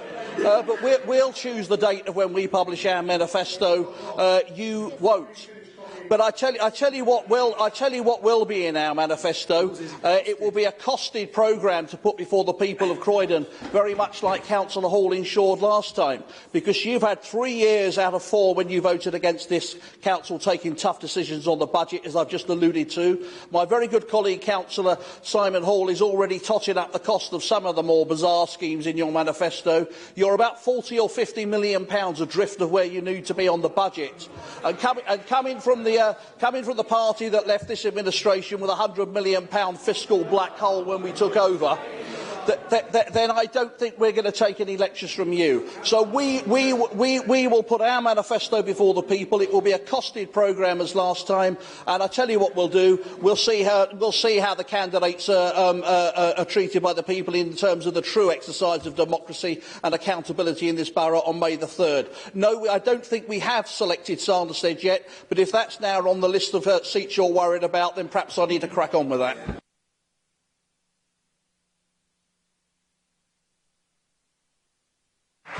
Councillor Prince, you have a question for the leader? Thank you, Madam Mayor. To some extent, my question has been preempted by the leader's earlier statement about the gas leak incident in Whaddon, but it's such an important event, I think I should ask it anyway.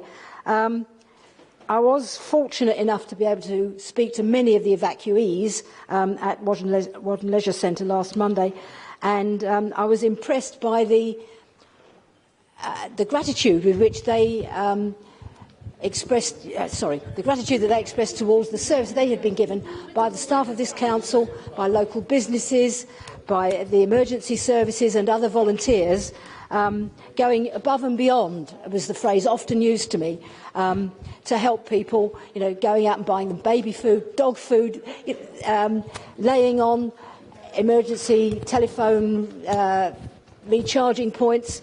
And I just wanted really to invite the leader to join with me in congratulating all those people, not forgetting, of course, the council's own emergency procedures in their response to help all those evacuees. Thank you. Leader. Thank you very much indeed, Councillor Joy Prince, for the question. And we went round some of the visit I did down there with other colleagues together, and I think it was truly moving to see that how well people were being supported, but also how anxious they were about the situation they found themselves in. I did say earlier, and the risk is when you thank people, you start to miss somebody off. So we had the volunteers, we had our fantastic council staff, but there was also NHS staff down there. There was hospital beds brought in for some of the more vulnerable people. It was a major, major incident. And perhaps, as we all know, the only reason it had relatively little coverage beyond Croydon is because of how fantastically well it was handled. And as I said earlier, it was a Sunday evening. It was overnight through Sunday that the Chief Executive of this council was on site with her staff down there to make sure that those people in a tremendously vulnerable position, they had left their homes literally in the clothes they were wearing, and that's all they had with them, no possessions, nothing else, and it was a supreme effort by all involved, and we will look back at it and I think mark those efforts better than we are able to do on tonight's meeting in due course. But on behalf of the Chamber again, our thanks to every single person who was down on that site and did an amazing job.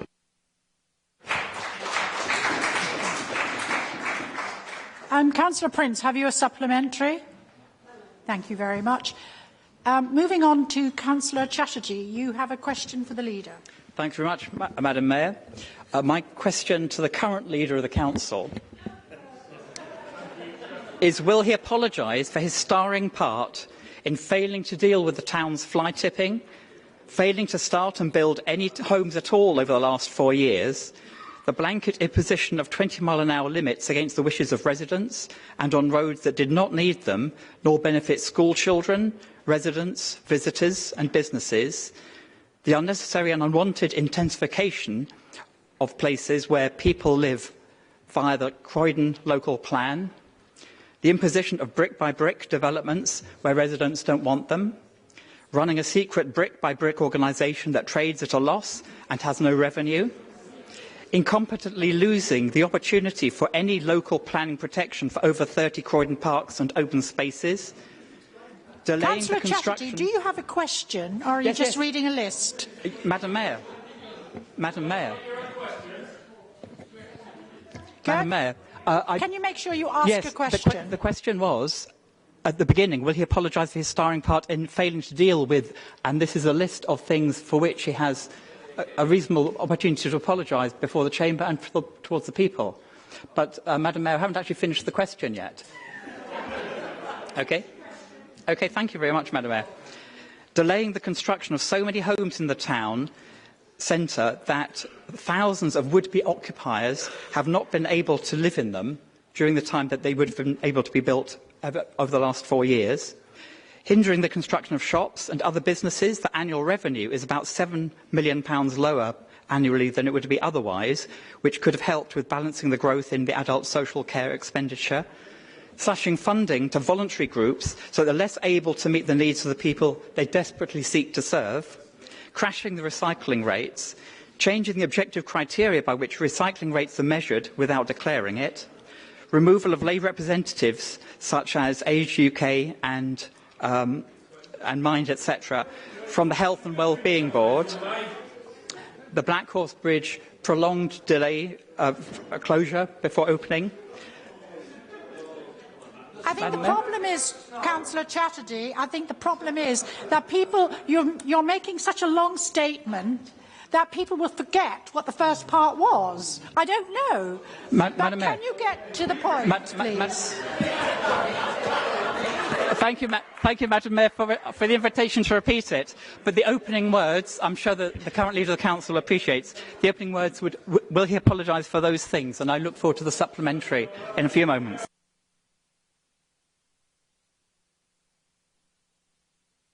Leader, can you recall all those questions? Madam Mayor, we're always out listening to the people of this borough, as I was alluding to earlier. I was out with colleagues yesterday in Shirley North, and I think, as Councillor Hall just alluded to, I think we can forgive Councillor Chatterjee the length of the question, because from my understanding of how things are looking, it may well be your last council meeting, Councillor Chatterjee. No, I'm not going to apologise. I'm actually proud of the fact this administration introduced 20-mile-an-hour limits. I'm proud of the fact that's saving lives of children near schools. I'm proud of the fact that Councillor Stuart King's introduced a strong regime around air quality around our schools. I'm proud of the fact that this administration's put housing as a priority. I'm proud of the fact that we're on the verge of prosecuting our 200th fly tipper. Just two, I think, although we're struggling to find those fly tippers prosecuted under the previous Conservative regime. A regime that left this borough in such a state that companies like Nestlé left and put their company HQs elsewhere.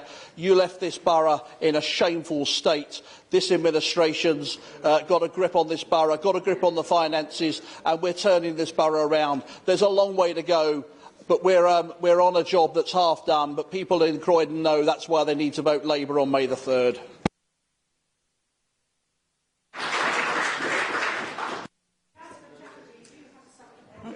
Indeed I do, Madam Mayor. Indeed I do. Thank you very much. I'd like to thank the current Leader of the Council for his answer. Obviously, the list could go on, and I think you can think of many of the issues that you haven't actually managed to address. A couple of them particularly are the failure to build, start and build homes that would have addressed the issue of the pressure for homes that was articulated by so many of the thoughts from people in Brick by Brick when they were up in the gallery. But it's basically, I think it's quite clear that. Sorry, the next one I'd really can you like wind to go up on now? to. We're just out of time. Okay, so... thank you, Madam Mayor. Okay, the Ofsted failure, which has been referred to at length by one of the other cabinet members, there hasn't been an apology for that failure. A recognition of the failure of the administration during which that's happened. And so is it not the case that he's not apologised or resigned? Councillor Chatterjee, I do have to stop you. Time is up. Okay. Thank you, Councillor Chatterjee. I think we get the drift of things. You won't be voting Labour on May the 3rd, will you?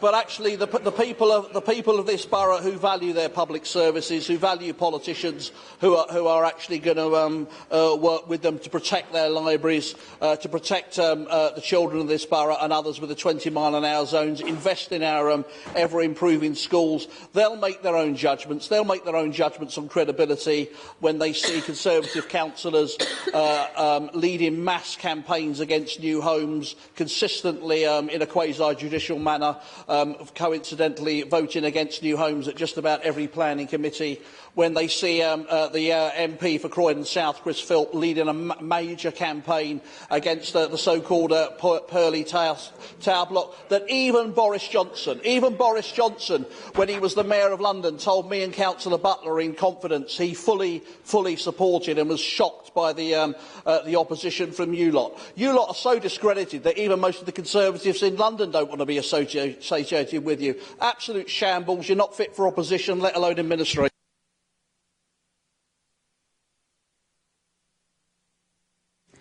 I'm now moving on to questions to Councillor Butler, Councillor Ali and Councillor Shahul Hamid. This will last for 30 minutes. Each Cabinet member may make announcements for no more than 2 minutes. Councillor Butler, do you have anything to add? Yeah, I just want to make it absolutely clear, as I've done earlier on in this chamber and as I did at the last council meeting, because it seemed to have not been heard by the member of opposition who have decided instead to put out things to actually frighten people, that the 31 local green spaces that didn't get that local status from the government inspector are protected under planning legislation, and this administration will not at any time and never has had a plan to build on them. Thank you. Councillor Ali. Thank you, Madam Mayor. I just wanted to highlight a couple of points.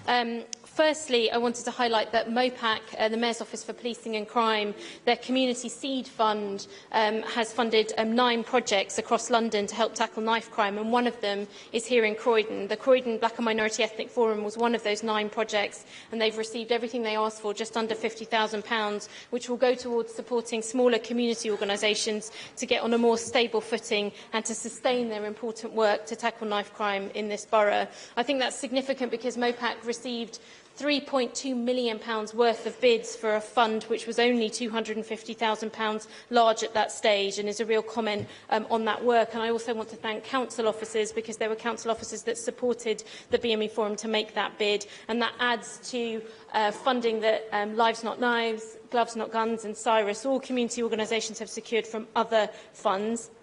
And we have importantly announced a fund of £250,000 to further support the community. That was one thing I wanted to highlight. Secondly, I wanted to highlight that Councillor Fleming and I were invited to City Hall last Friday to share with the Deputy Mayor for Policing and Crime our approach to tackling knife crime here in Croydon. They were particularly wanting to focus in a series of meetings, and this one was focused on the preventative and public health approach to knife crime, and I think that's a very positive reflection on the response that we are taking forward in Croydon.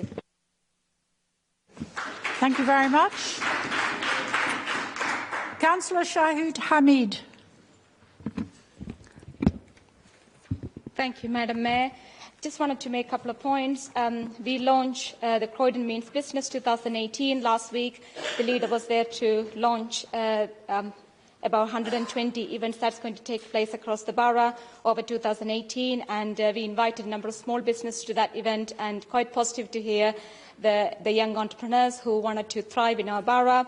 Another thing I wanted to make is, Madam Mayor, you were there at the Croydon Business Awards, again, which happened last week, and we are very proud to say that the Croydon Council is sponsoring 2 awards, and thanks to Madam Mayor for all the initiative that you have taken. And the first award is the Love Local, which will be celebrating the work of the local businesses in our district centres. And you know, and we all know, that the district centres are our heart of the community. So we just wanted to celebrate the fact that we have the local businesses again contributing to your community and the economy of the borough. And the second award we are sponsoring is the Young Enterprise, again celebrating the young people who are coming into our businesses and making sure that they contribute to our society. Thank you, Madam Mayor.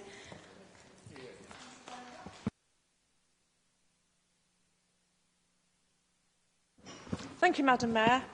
Tonight we have a lot of angry residents in our town hall, residents who feel that they're not being listened to by this Labour Council.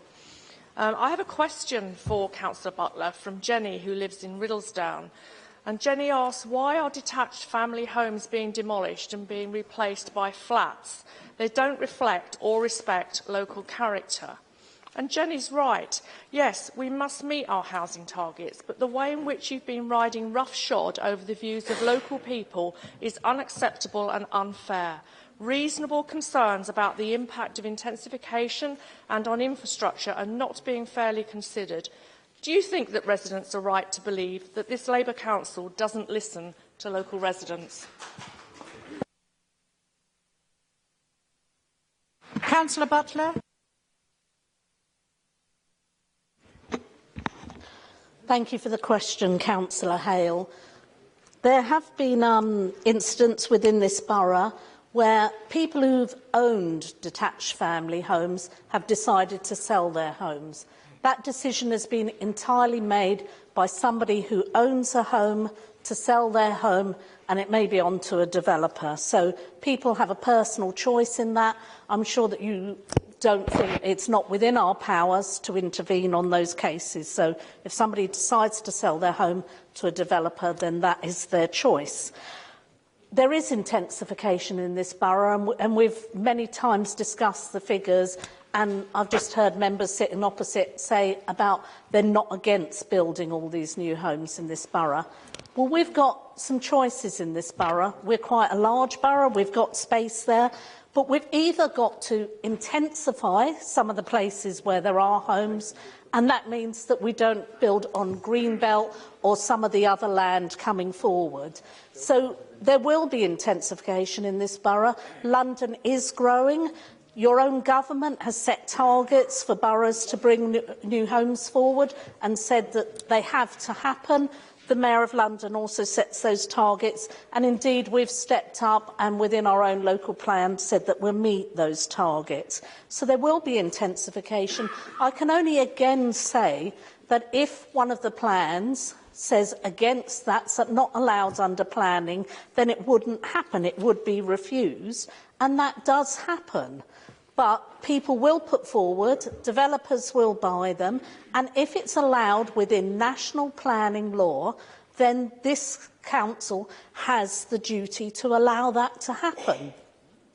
Refusing things that we can't refuse under planning law means people that will appeal against those decisions, and this council and the taxpayers of this borough are then set with the costs for those. So we do have to grant planning permission if planning law allows us to, and we do have to accept that some areas of this borough is going to get more intense than they already are. There are going to be new homes built there. Your own government is talking about allowing people to put several floors on the houses without applying for planning permission.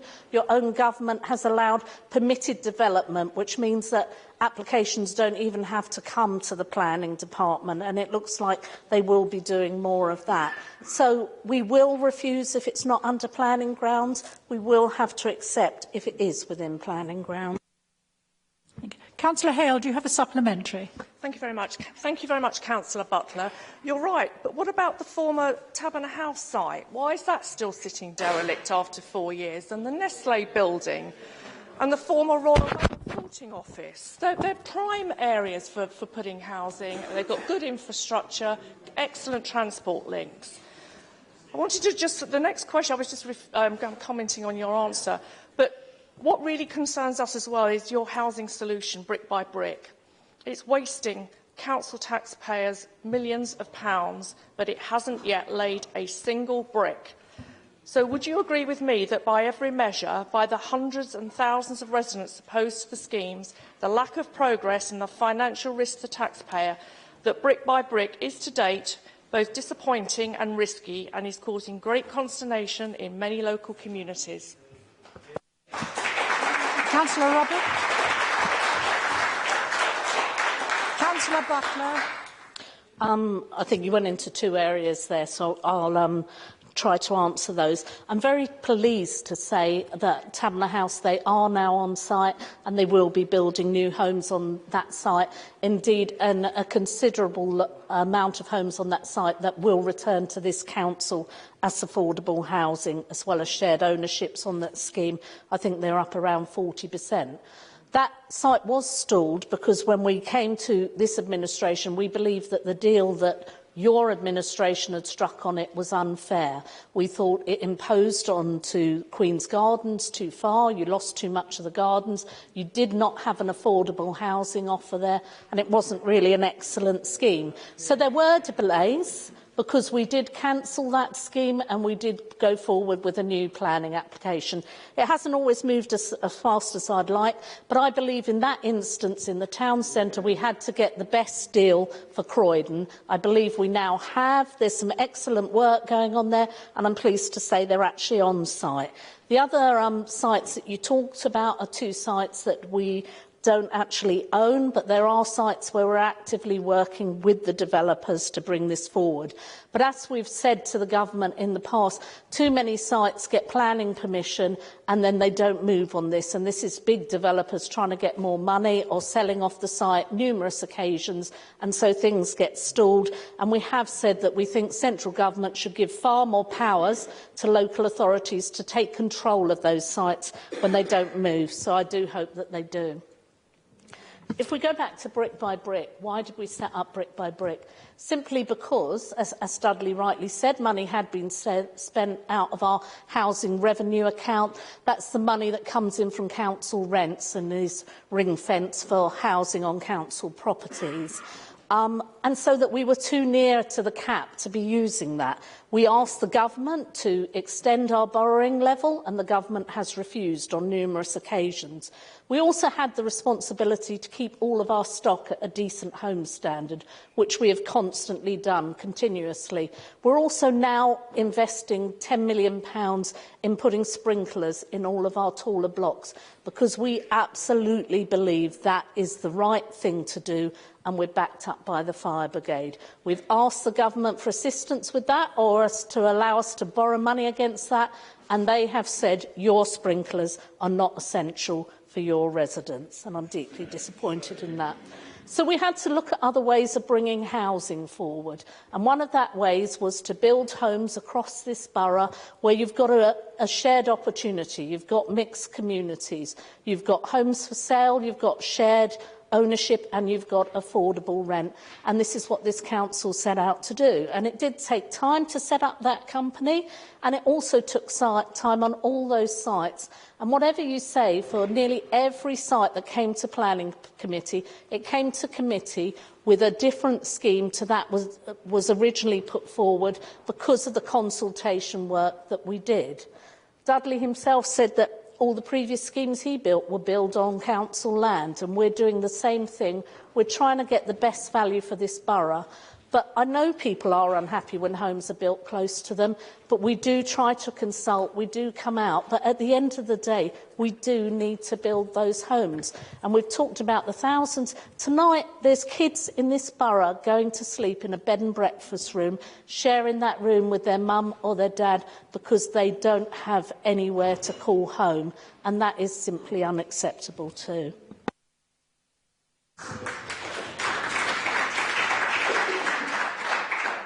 Councillor Canning, you have a question for Councillor Shahid Hamid. Thank you very much, Madam Mayor. As this is Councillor Shahul Hamid's first full council meeting as a new cabinet member, and I'm asking her her first question, can I take the opportunity to congratulate her on her appointment? She touched on the Croydon Means Business Initiative a little in her announcements. I wonder if you could say a little bit more about how we're taking that initiative forward. Point of order, Madam Mayor, if I may. Point of order? Go ahead. What's point of order? I don't need to cite a number, I'm afraid, Madam Mayor. You need to cite the paragraph. No, I don't, not on according to the Constitution. 1.15 is any point of order. I mean, anyway, no, it was more a request. It was more a request, Madam Mayor. A request is a point of order that some of the answers may be closer to 2 minutes than 5, as in the last 2 examples, please. We have lots of questions to get through and only half an hour per poll. Might that be something you could officiate, please? I think it goes 2 ways. I think some questions that are asked are more than one issue. So they need a full answer. So people then, if your questions are succinct, I will ensure that the answers are succinct. Okay? Right. Did you get your question? Did, Madam Mayor. So thank you so much for allowing me to respond. Thank you, Councillor Robert Canning, for the first question to me as in my portfolio in the economy and jobs. Just wanted to thank and congratulate everything Councillor Mark Watson has done in the economy and jobs portfolio in his role in the last 3 years. And I am going to miss you. And I have been meeting a number of businesses and individuals in Croydon since I have taken over in February, and I have been telling them that Mark is a very hard act to follow. So just going on to the questions that has been asked by Councillor Canning in terms of the Croydon Means Business to 2018, it came out of the Small Business Commission findings, and it was informally launched in February 2017 and was officially launched last Wednesday by the leader of the Council at the Economic Business Forum. The theme of the Economic Business Forum was Growing Talent, which is designed to support the outcomes of the Youth Congress. The programme was designed to create relationships that would encourage businesses to connect with Croydon colleges and schools in the hope that further work placements and work experience and career opportunities can be showcased to Croydon's young people. Croydon's Mead business is a powerful tool for business engagement and growth and offers the Croydon an opportunity to signpost and deliver clear programmes of support that will help the Croydon business community to develop and grow.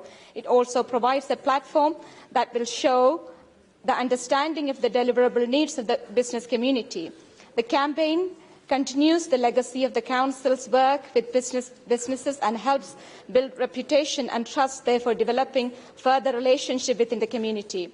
There is a dynamic calendar of over 120 point events of order, Madam being Mayor. run by This is a council. read-out speech, not an answer to a question. The Councillor Do you wants have a point of order? Sorry. Hence, I am giving a proper response. This is what's been happening. This is the fantastic work the Labour Council has been doing in terms of the Croydon. Why don't be patient and listen to the fantastic work that has been taking place? So there are over 120 events being run by various council teams and partners that will deliver training and lobbying activities, as well as the opportunity Councillor to network. Hamid, can you stop for one I do moment? believe you said earlier on there'd be no electioneering tonight. I did say no electioneering. You're quite right. Can you respond? I just said to get everybody in. We're not going to get everybody in. Can I ask you to be succinct in your questions and succinct in your responses? So, can you get to the point? I am not. I'm just explaining what has been happening in terms of the Croydon Meads Business 2018. We invited the opposition councillors to come to that launch. None of you came to that launch. Hence, Point of order, Madam Mayor. I wanted to pass the information.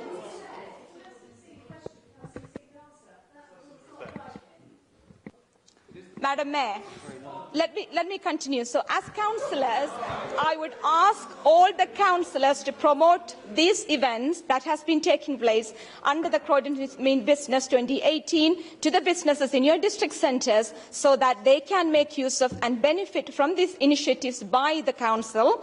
So these events will be raising aspiration of our young people and creating employment pathways for our residents.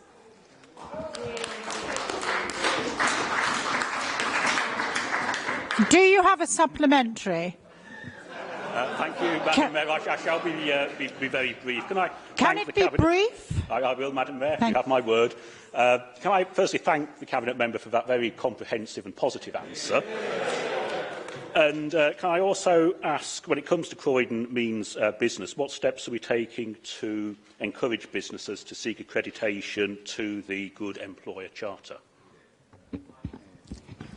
Can you respond, Councillor? Thank you, Councillor, for your supplementary. Briefly. Again, I just wanted to talk about the Good Employer Charter, which is another great initiative by the Labour Council. Again, Councillor Mark Watson. So we are encouraging Croydon's existing and new business to be... Can I just say we are not electioneering tonight? No, I'm not. Councillor.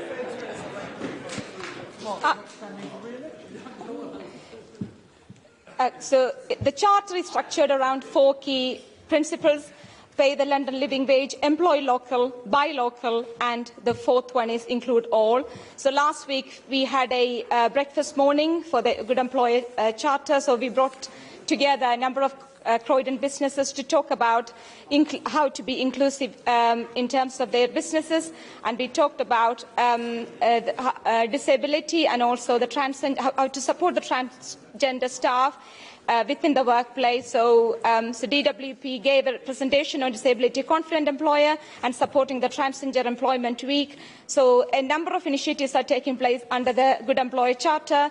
We currently have 34 businesses who have become accredited since the launch of GEC in November 2016.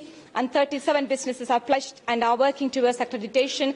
So I would again encourage all the councillors to ask your local businesses to become part of this great initiative. Thank you.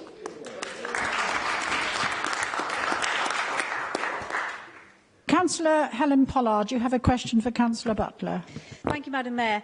I'm asking the question on behalf of a resident, Stephen, from Edridge Road, who's actually very I'm disappointed this has been going on so long. These answers have gone so long because he's just left the chamber and he's not going to be here to hear me ask his question, but hopefully he can see it on the webcast. Oh, God, so I've just gone blank. Yes, we are. This is his quote. Given the large number of residences being provided on Edridge Road via Leon House, and considering the extra burden of having hundreds of more people living on this street, with the stresses this puts on all residents, from visitors parking to drunk people vandalising cars, to noise late at night, to increased traffic on the road, given these considerations, is taking away the green space at the end of the road really necessary for 2 or 3 extra properties? When there are prime brownfield site locations and plots of land such as the old council offices plot or the Nescafe or Royal Mail buildings, why aren't we building on those sites rather than removing the pretty little space and replacing it with the most likely and incongruent eyesore next to the pleasant Edwardian homes of Edridge Road, to further demoralise and stress people living in an already grim enough landscape on one side of the road? Councillor Butler, can you respond?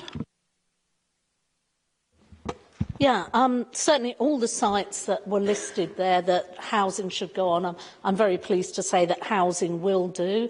Housing has already started on some of those, the Taberner House site, former Taberner House site, and housing will be going ahead on those other sites. I don't recognise Edridge Road as the sort of grim description that you're putting forward. I think it's rather unfortunate. Okay. I know a lot of people who do live on Edridge Road and think it's quite a smart, fancy road, so that's disappointing. But certainly the site that you're talking about, that Brick by Brick have been looking at proposals to bring forward housing there, was formerly a site that did have housing on it, and so in fact that street did end at the end of that piece of space at the time. We did give a lot of consideration at the time when that site came forward, and it actually came forward as a suggestion. It wasn't one of our original sites, and we did look at the use. And yes, it has got some green grass, but it isn't used as a site that people use to play on or other issues like that. And when we do need housing, we did think it wasn't a suitable site. Do you have a supplementary? I do, thank you, Madam Mayor. I mean, this council's not got a very good track record on green spaces. They failed to provide 31 green spaces with protection under the local plan, and we've rehearsed that. But this green space, it is used. There's a bench there. The council itself, because I don't know who else would have done this, has planted very recently 2 lovely trees there. They're going to be gone. So this is places of no value. You know, is any green space safe in this borough? Councillor Butler? I think it is something I've repeated in this chamber, repeatedly, probably. We did not fail to provide those local green spaces protection. We put a strong case to the planning inspector. It was the government-appointed planning inspector who did not grant additional protection to those green spaces. And I would have to say that when the local plan came forward and this site was marked up for residential, it didn't come forward as a site that the local councillors said, no, we don't think this is right. There were plenty of spaces where people did say that, but on this site that didn't happen. So there is protection for those 31 green spaces, just in case anybody's got any doubt. This administration, I can only speak for us, will never build on those green spaces. This was one that was included within the local plan. There wasn't big objection to it, and we are considering going ahead with a scheme there. Councillor Lewis, you have a question for Councillor Shahid Hamid. Thank you, Madam Mayor. Would Councillor Shahul Hamid join me in welcoming the Building Futures Academy in New Addington that recently opened as part of the new Leisure and Community Centre development there? I thank Councillor Lewis for his question. It was another initiative, and I was pleased to join the leader of the council, Alison, and the two local councillors from New Eddington and Simon, yourself, to the launch of the new Construction Skills Academy, and it's called the Building Futures Academy. And it provides the residents the chance to undergo training and gain qualifications in constructions. The council has actually partnered with Wilmore Dixon, who are building the new multi-million-pound leisure and community centre, and Cashleton College and Croydon Council Job Brokerage Service, which is otherwise known as Croydon Works, to provide the training hub. So a number of qualifications is going to be provided, and the candidates will be starting the training in April this year. So really looking forward to working with Wilmore Dixon and Croydon Works in terms of making that happen in the community for the residents of New Eddington. Thank you. Do you have a supplementary, Councillor Lewis? Thank you, Madam Mayor.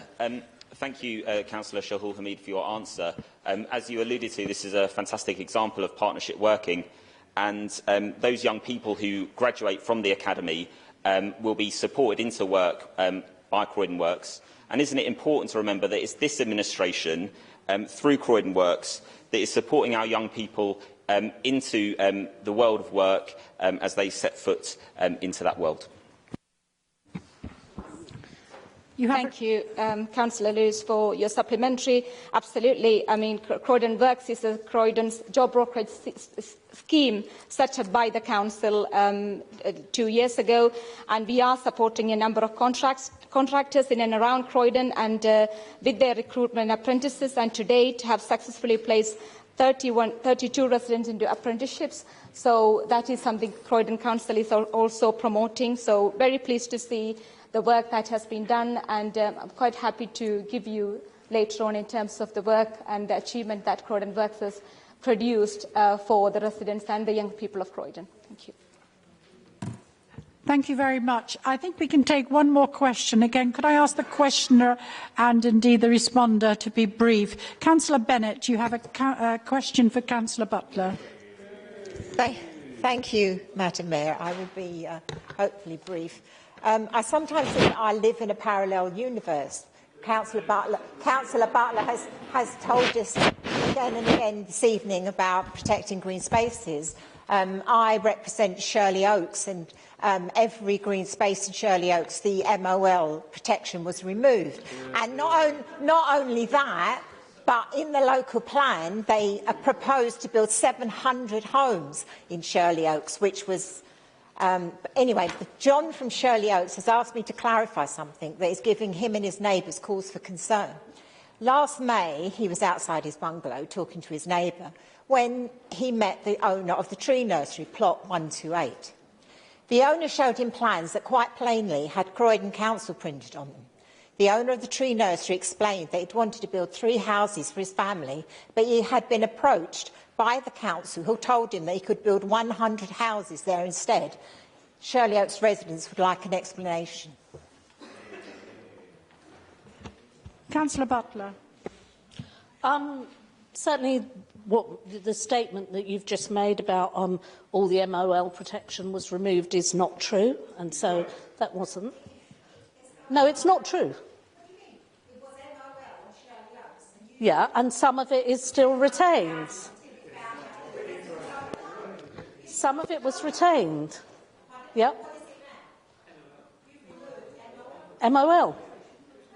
No, it's divided into plots. So all I'm saying is some of what you were saying is not true.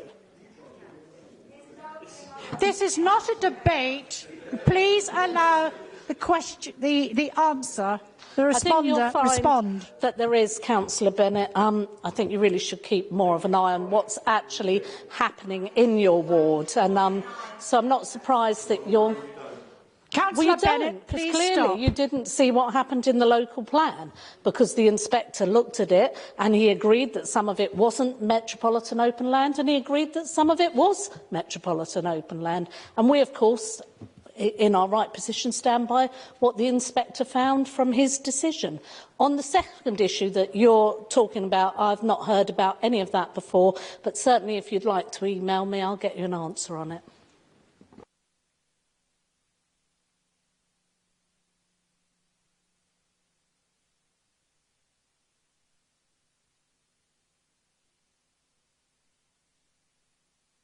We're now moving on to questions to Councillor Collins, Councillor King and Councillor Hall. This section will last a total of 30 minutes. Each Cabinet member may make an announcement for no more than 2 minutes each. Councillor Collins. Thank you, Madam Mayor. There has been a little bit of confusion around the town regarding the bulky waste collection and the garden waste collection. Just to confirm to residents that it is not a manifesto pledge from this side on the administration. The free garden waste service will be all year round from April. And when you sign up, and this is an advantage now of this scheme, is if you sign up in June or July, you get a year from on that point onwards. So that will mean that instead of having the influx of people trying to sign up in April each year, and March and April, we will actually be able to help the computer system be able to cope with the numbers that are wanting to use that all year round service. And just to clarify to residents, it's not a manifesto pledge for this council to introduce 2 free bulky waste collections and a white goods collection. It's actually a reality, and that will also be starting on April the 1st. Thank you, Madam Mayor. Councillor King, you have no more than 2 minutes. Thank you, Madam Mayor. I'm pleased to announce that Croydon Council has today pledged to stop using energy generated from fossil fuels by 2050. In so doing, we are joining a growing nationwide alliance of public and private sector organisations. I'm also pleased to announce that to help us meet this target, we've taken up membership of UK 100, a network of local authorities who, like us, share a goal of using 100% clean energy. So as a council, we will now aim for 70% of our energy to come from renewable sources such as wind, water, solar power, with the remaining 30% provided through low-carbon fuels. Madam Mayor, this will help create jobs and growth, it will enhance health and well-being, and it will help keep the cost of energy down by driving energy efficiency for both residents and businesses. We acknowledge the responsibility that we have as a council to take a lead in this area and to help secure an environmentally sustainable future for our residents, but also for those beyond our border. Madam Mayor, as Councillor Wright said earlier, we are the custodians of the character and the environment of the borough, and I think he's right, and I hope he and other members will see this announcement in that context. Councillor Hall, you have no more than 2 minutes. Thank you, Madam Mayor. Conscious of the rule in electioneering, but I do feel there is a need for transparency. Having looked at various leaflets from the opposition party and also their manifesto... Point of order, Madam Mayor. Point of order, Madam Mayor. Their track... Point of order, Madam Mayor. 1 second. This is a section for councillor announcements, not electioneering, and that is plainly what this is, so the councillor may want to amend his remarks.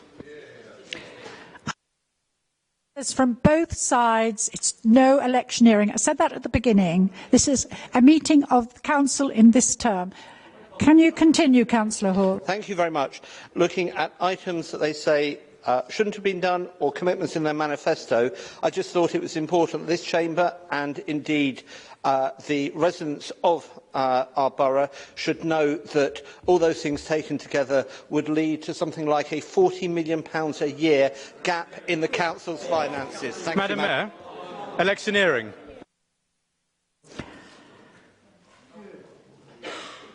I have asked, and I do ask, that you do not electioneer. That's been very, very clear that is very, very clear, comes from the monitoring officer. Councillor Jason Cummings, you have a question for Councillor Hall. Thank you, Madam Mayor. I will resist the urge to respond out of respect for the request that you've just made. So, Councillor Hall, due to continued overspending in the People Department, a monitoring group was set up that you sit on. Since that was initiated, how has the adherence to budgets in the People Department improved?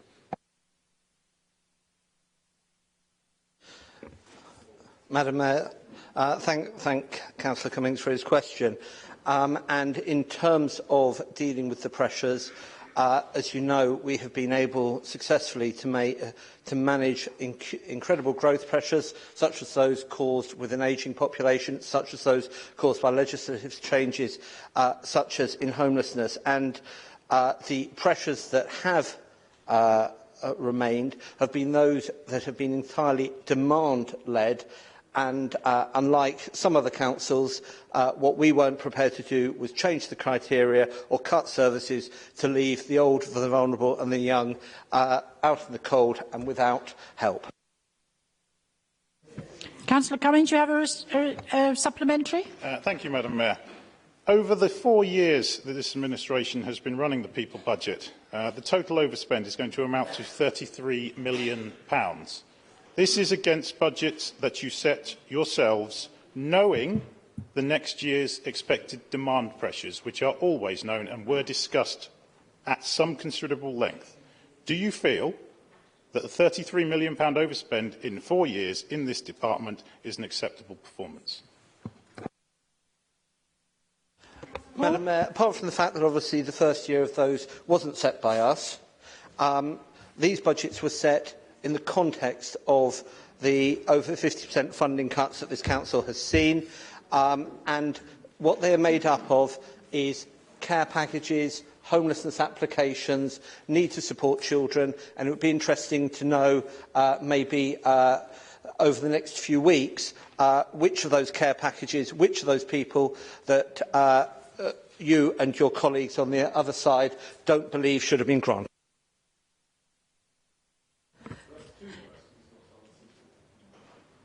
Councillor Patsy Cummings, you have a question for Councillor Hall. Thank you, Madam Chair. Madam Mayor, I've been contacted by one of my residents who wanted to personally thank this administration for the recent decision the Council's made to exempt care leavers from paying council tax. This resident goes on to say, and I want to quote her properly, this is so important because care leavers can be a particularly vulnerable group. When they move into independent accommodation, care leavers begin to manage their own budget fully for the first time. They find themselves grappling with the challenges of living independently, managing a household, continuing education or seeking employment, as well as managing their personal finances and paying household bills for the very first time.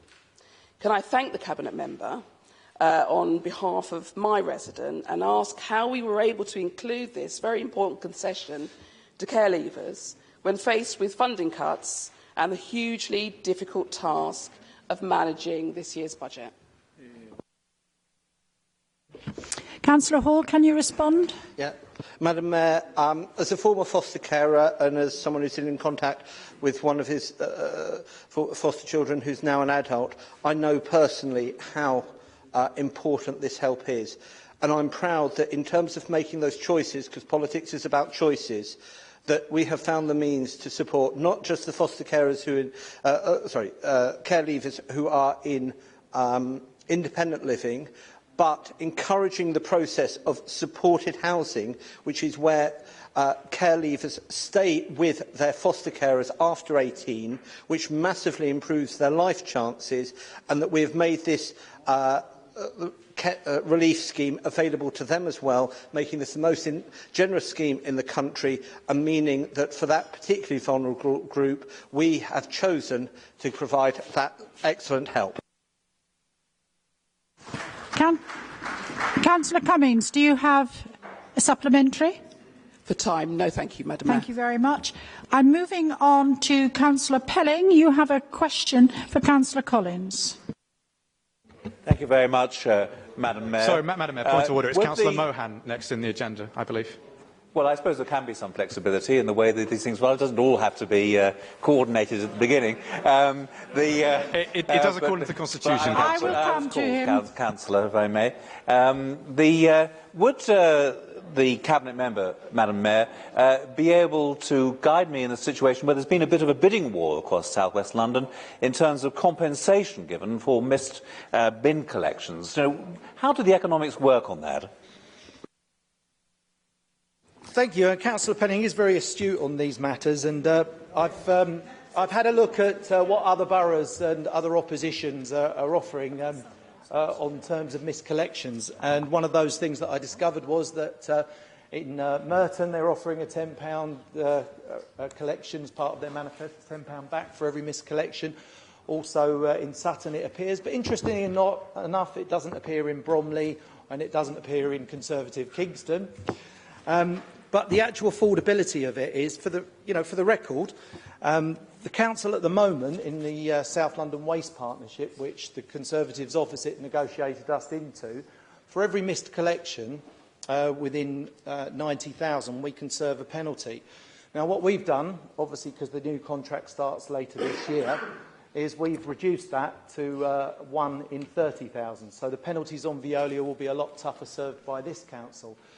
But if you actually did this, to administrate this in Croydon, it would cost, in answer to Councillor Pelling's question, around about £1 million to administrate.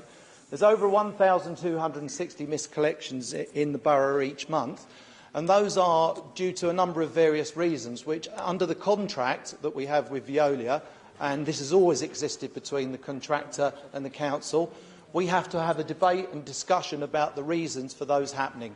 Because obviously there are some occasions where a collection will happen where a vehicle will break down, and there is a mechanism for us to debate that. So this is a crazy idea. It's an idea that's only being taken up by Conservative opposition in other boroughs, and it's interestingly enough that not one Conservative council in the country that is Conservative run is coming up with that harebrained scheme.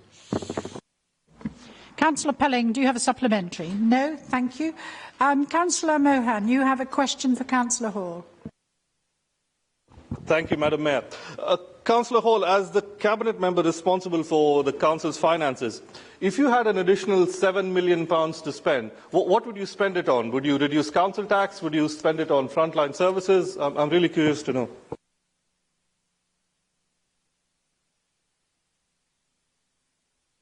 As we've shown when we have been able to negotiate extra funds like the excellent work done by officers in terms of homelessness, we have invested that money in frontline services. Of course, it would depend what strings are attached. For example, if that was because of extra properties and there were all the costs associated with supporting the residents in those properties, that could use a very substantial part of that amount.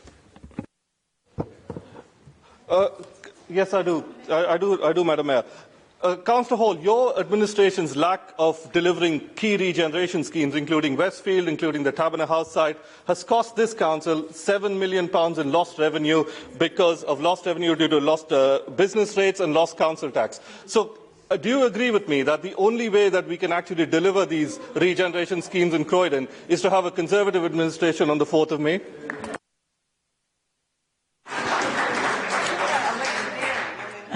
I think we're electioneering there, but Councillor Hall. As Councillor Mohan is very well aware, a number of those are private schemes, and that the Council has done everything in its power to make sure that those schemes are delivered. As Councillor Butler said earlier, what it will not do is compromise on the quality and sustainability of those schemes, because actually that doesn't deliver. We've seen the price that has been paid in various parts of this borough by previous Tory administrations taking that attitude, not thinking it through. And, to be honest, you were a councillor in an administration that wasted £140 million on a building, so I don't think we'll take any lessons from you.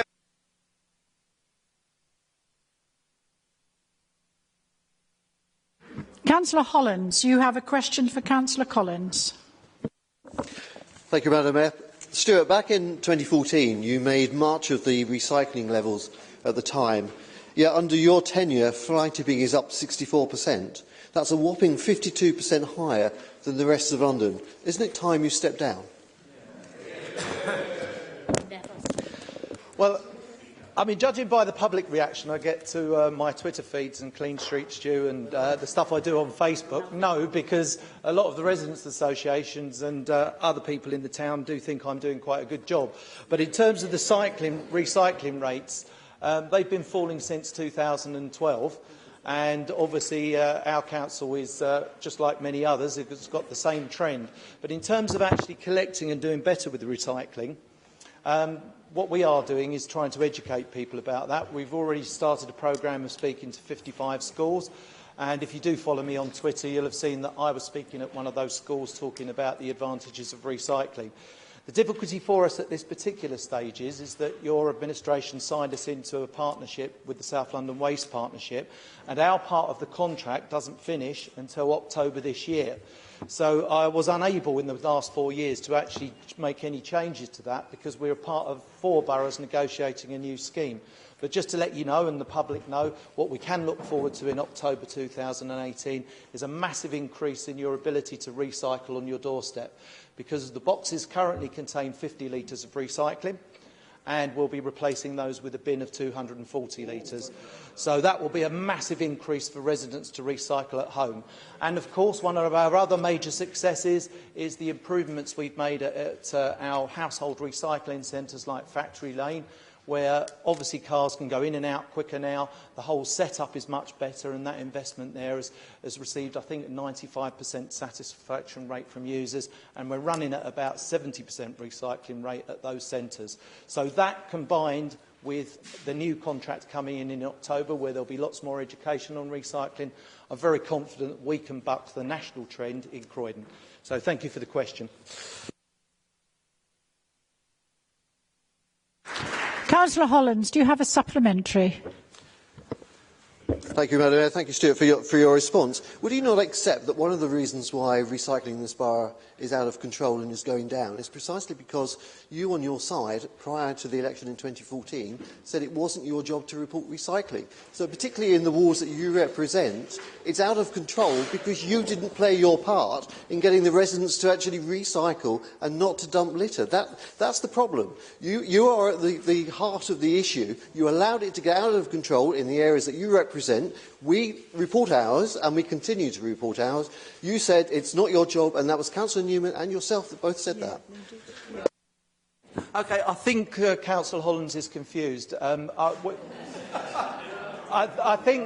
think, sorry, with respect, Steve, what you said was we said not to report recycling. I think you mean fly tipping. Now, obviously, what we said is that we would run a major campaign to get fly tipping reported, which we have done under Don't Mess with Croydon, because we felt it was residents working with us in a partnership would get these reported fly tips in quicker. And we report 95% of fly tips are actually reported. There's only about 5% that aren't. Many are reported on numerous occasions, much to the joy of some of you on that side when you have a go at the amount of reported fly tips. But I look at that positively, because the key issue is we clear those fly tips quickly, because we now clear them at a far quicker rate than you ever did, because our reporting system is more efficient, because we're not just relying on just you as councillors to be going around reporting it. We're using the mechanism we have of residents, the contractor and other people and people reporting it to get those fly tips cleared quickly. And, you know, having a purple vehicle running around the town is going to make no difference to the actual frequency that they get reported. We have to be sensible about this, and we are doing the right thing. We work with community groups. We do lots of education around where you can report fly tipping, and we are probably one of the strongest boroughs in the country in clearing fly tips quickly. Councillor Mann, you have a question for Councillor Collins. Thank you, Madam Mayor. A resident spoke to me about an idea, and I promised I would ask you this. What if Croydon had a fleet of bright purple vehicles branded fly tip busting team? Would this have any effect or be cost effective at all? Madam Mayor, I have a smile on my face because I obviously don't want to be electioneering, but in terms of the vehicles running round, we've had this costed, and it would cost to link up with the ecosystem with Veolia, and to get Veolia to also have crews going around 24/7 and have all purple vehicles covering 453 miles of Croydon 24/7 on 3 shifts, £12 million. So, and it's interesting that those opposite haven't costed this idea out and spoken to a single officer, because I've checked to see all my department, nobody's spoken about this. But the ludicrous idea that having a purple vehicle with fly tip buster written on the side of it is going to stop a fly tipper actually fly tipping, because all they will do is actually wait until the car has driven down the bottom of the road and actually think, oh, they've gone now, now I will fly tip. Now, I had to explain at Cabinet what covert surveillance meant. Now, covert surveillance is to catch fly tippers, you have to be undercover, because obviously if you're in a purple vehicle, they're going to say, oh, look, there's the council's fly tip team. I'm not going to fly tip now. So, I would say, Stephen, very good question, but I would say when it comes to actually catching fly tippers and prosecuting them, the score is 195-0 to this Labour administration. A supplementary, Stephen. Can we be brief? I understand, contrary to myths, that the garden waste service starts all year round from April. Is this April rollout yet more evidence of the council listening to residents? It is, because I think one of the criticisms we had under the garden waste service was that sometimes it started too late, and at other times people said that also they felt that it finished too early and that we couldn't bring in the leaf fall. So this was one of the key issues that I raised with our negotiating officers, Steve Isles and Tom Lawrence, and I said that whilst the rest of the partnership weren't particularly keen on this, we felt that the partnership in all of the 4 boroughs should run an all-year-round garden waste service. So that's why in December I announced that, but it was purely because we listened to residents, as we did with those people that said they would like to see our Christmas trees recycled. And what we did do, and I thank Councillor Hall for this, is that we did actually put some extra capital in this year so that we could give the residents a Christmas present and actually get those Christmas trees recycled this year. So it's yet more proof that this council does listen, and particularly in my area, I'm very proud that my officers do listen to residents when they call us and when they contact us. Councillor Baines, you have a question for Councillor Collins? Thank you, Madam Mayor. Since 2014, before the dark days when Labour started running this town, recycling rates were 44%, and now they are 38%, one of the worst in London. Given this terrible track record, does the Cabinet member believe he deserves another 4 years? I think we did just touch on that question. You're talking about the recycling rates, yeah? And now, yes, obviously it's the same, almost the same question that Councillor Holland said. Now, what I've said to you is that... Can we just respond, please? Yes. Right across the country, since 2012, recycling rates have been falling. And I would say that I think one of the key issues is for the national government to pick up the reins and to work with us and to work with councils about publicising the importance. But I haven't got time to wait for the government to take action, because it doesn't take any action on fly tipping either. But what I will do is, and I have said, is that we will be running a massive campaign in Croydon, and we've already started it, educating children about the advantages of recycling, so getting people at a very young age. And, you know, I've just said to Stephen, I was recently at a school talking to them about recycling, and they're keen to work with Tracy Bellamy and our street champions. And our street champions have worked quite hard on the area of recycling, and we are, on our average, above the London average. And I think that is because we've been a lot more positive than most councils have. But under the South West London Waste Partnership, we are going to have a whole big campaign on recycling. And I think all of us in this room would like to see a change in that. And there's also a lot of exciting things we intend to do about plastics in the town, in terms of campaigning to stop plastic packaging. And we've already started in the town hall. We don't have plastic bottles anymore. We have the glass bottles which can be recycled. So there is action that I've made straight away in this town hall in the last few months without having to wait for the government to get their backsides in gear on this issue. Councillor Baines, you have a supplementary? Yes, thank you, Madam Mayor. Having admitted failure in answer to my question, and tried to blame the central government for his failure. Will he promise, when he carries on failing on the 3rd of May, not to leave a little note in the drawer saying there's no money left? Thank you. I don't know if you have an answer for that. You don't have to. Just quickly, there won't be any such note because Councillor Hall has done a fantastic job with the budget in this town. Madam Mayor, I think with cross-party agreement, I rise to propose that we move the relevant amendments to standing orders to allow us to get to the debate motions and one or two other bits and pieces. So that's what I propose, and I move that. Madam Mayor, happy to second. It's very important we have the debate motion, and I'm sure we'll enjoy the bits and pieces, whatever they turn out to be. So we are moving, colleagues, to agenda item 7, and it's members' petition. Chief Executive. Councillors are requested to stand where their names are... I'm sorry.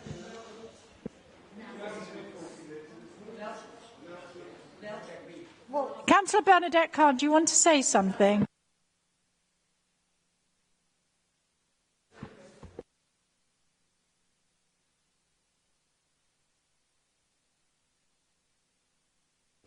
Madam Mayor, just to clarify, when I moved that, I was making an assumption that you were going to allow the Cabinet members to make the announcements. That is the usual protocol. And per the...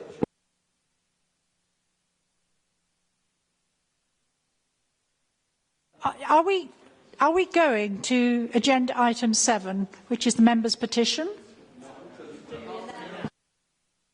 Apologies, the request was to actually move and suspend standing orders on this particular agenda item, which includes, if you'd like to tell me which bit of the Constitution you're referring to, Leader.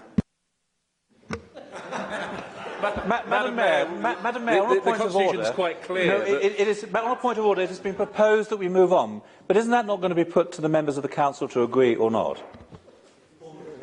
I think both sides are in agreement we should hear the Council, the remaining Cabinet members' announcements.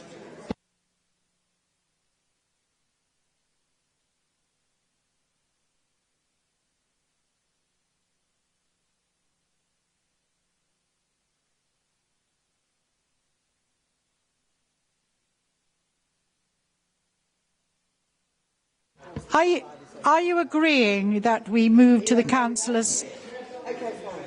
Fantastic. Woo! We're going to the announcements of the Cabinet members now. So let's move to the announcement of the Cabinet members, and I'm looking desperately for the page. Councillor Godfrey, Fleming and Councillor Woodley. So we'll start with Councillor Godfrey. Thank you, Madam Mayor. Just like to confirm the excellent news that the Mayor of London has awarded £50,000 to the borough to work up a bid for a creative enterprise zone in the borough, which is, I think, a very important step on our journey of cultural renewal. Secondly, Madam Mayor, Cabinet has agreed a collections trust to protect our museum collections from any future Tory council sell-off, as happened under the previous administration. This, again, is an absolutely key priority for this borough, because once again it helps fix our bad reputation that the previous authority created. So these are two significant steps on our cultural journey, and I am absolutely delighted to finish my term on those two announcements.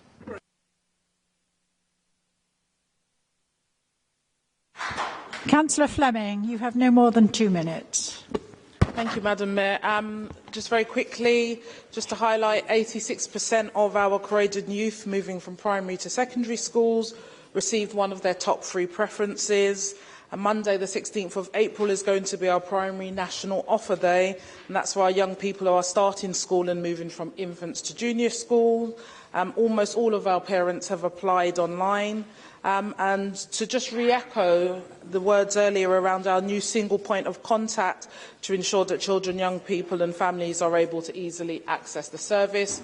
So if there are any members in the room who need to make contact, you can do that via Ian Lowe, and he will be able to put any residents that you may have in contact. And finally, just to to again echo the thanks to William Awamoye and Shay Williams, our new Youth Mayor and Deputy Mayor. They stood on a manifesto aimed at tackling issues of knife crime and increasing greater opportunities for our young people, including access to jobs and homes. And I'll end by raising the voice of a young woman, and my final piece of casework that I did today, who has found herself homeless through circumstances beyond her control, with a 9-year-old son and twin babies. And because of a shortage of housing, she's been offered accommodation outside of the borough. She'll be forced to leave her support network, friends and family, to live alone with 3 dependent children.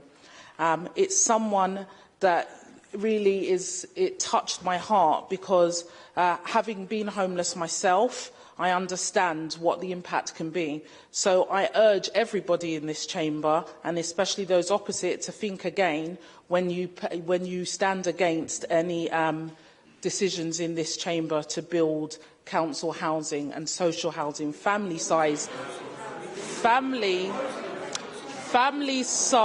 social housing in this borough that people like that young lady are able to access.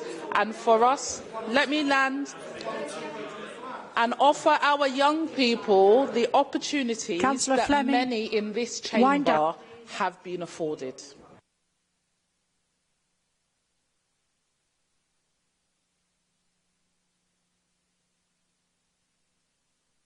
Thank you, Madam Mayor. I'll be brief.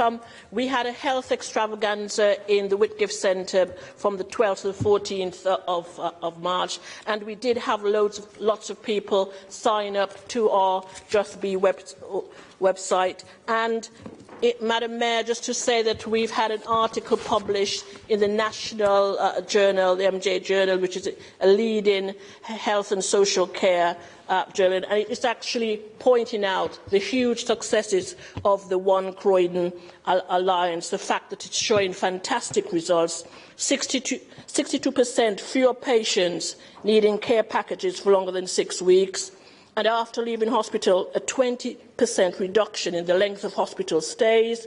And in the first 3 months of the One Croydon Alliance, more than 450 of our residents either have had a reduced length of stay or avoided going to hospital in the first place. And we've therefore saved adult social care £200,000 that can go into providing meeting the demand in social care. So, Madam Mayor, just briefly, just to let other councillors know that this is what has been happening.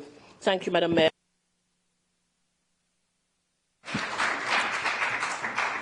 Thank you very much indeed. We now move on to item 7, which is members' petitions. Chief Executive. Councillors are requested to stand when their names are called to read out their petition. The Cabinet member will be invited to respond to the petition.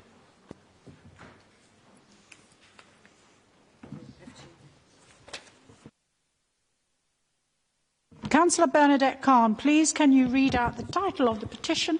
And I'll ask Councillor King if he's able to respond. Councillor Khan. Thank you, Madam Mayor. I am submitting this petition on behalf of the residents of Keston Road in my ward who are requesting resident parking permits. Can Councillor King respond, please? Councillor King. Thank you, Madam Mayor. I can, with pleasure and delight. I'm pleased to confirm that Keston Road and the surrounding areas have been added to our list of future sites that will be considered for controlled parking. Officers will undertake the consultation in the summer of this year. Thank you very much. Councillor Kabir, can you please ring out the title of your petition? I'll ask Councillor King if he's able to respond. Thank you, Madam Mayor. Petition to get Quadrant Road and Brook Road into one-way street. Due to many traffic accidents and road rages, the residents of Quadrant Road and Brook Road request Croydon Council to adopt a one-way system in Quadrant Road and in Brook Road. Thank you, Madam Mayor. Thank you very much. Councillor King, can you respond? Thank you, Madam Mayor, and I thank Councillor Kabir for his question. I'm pleased to confirm that Quadrant Road and Brook Road are included in our current work programme for investigation consultation and the introduction of one-way working in the 2018-19 year. I hope the consultation can be conducted during the summer of this year. Thank you very much. Madam Mayor, could I just hand this over to Councillor King? Thank you. Thank you. Councillor Margaret Mead, can you please ring out the title of your petition, and I'll ask Councillor King if he's able to respond. Thank you very much, Madam Mayor. I'm very pleased to present this petition on behalf of Addington Village Residents Association. The essence of the petition is quite clear. I do hope the Council will be able to come back with some solutions for the significant increase in parking in the roads around. Sadly, it will not be me that follows up this petition, but following the election, it will be for whoever succeeds me, whoever he or she may be. And with that, that's the last words I believe as a member I shall speak in the Council. Thank you.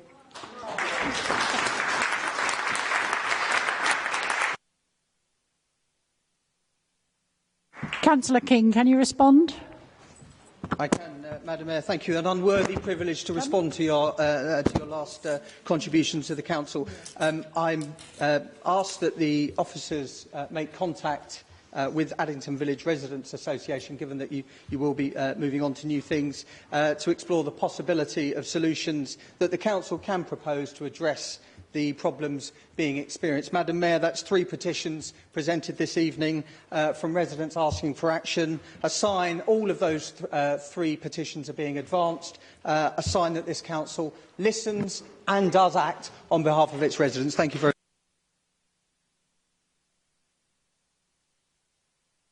Thank you very much. Moving on to the Council debate motions. Item 8 is the Council debate motions, and I ask the Chief Executive to read out the first motion. Now, I am conscious that these are the last debate motions before the local elections in May. I'm sure that members on both sides will not need reminding in their speeches they should not turn any of their speeches into party political broadcast, as they shouldn't do this at this time of year. And if I feel that a particular speech oversteps that mark, I will certainly tell you. Chief Executive. Yeah. The motion is, this Council recognises the achievements of this administration, including delivering the London Living Wage, private landlords licensing scheme, Don't Mess with Croydon, Pride Festival, White Ribbon Borough, Fairfield Hall's regeneration, improving schools, Choose Your Future, investment in services for older people, affordable housing for local people, and much more. Croydon is a place that all our residents are increasingly proud of. However, there is still much more to do to secure Croydon's long-term future, and our town cannot afford to go back to the years of cuts, closures and austerity. Councillor Newman, to propose the motion. You have no more than 3 minutes. Madam Mayor, I think we sailed close to your guidance there, but I felt I rather felt we kept within it. But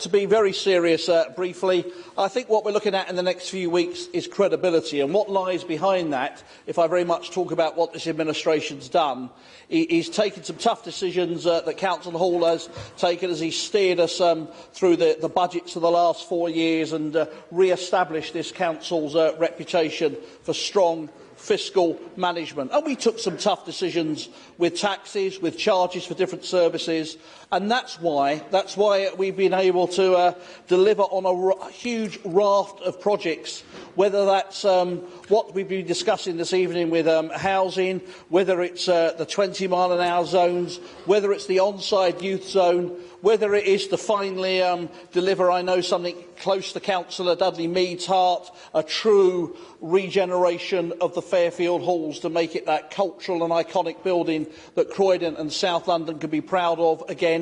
We took those tough decisions as administration, and as that list illustrated, there are many more. It's not all about financial decisions and tough choices. Sometimes it's about tough political choices. We had the whole weight of the National Conservative government against us, as well as opposition in this chamber, to introduce the private landlords licensing scheme.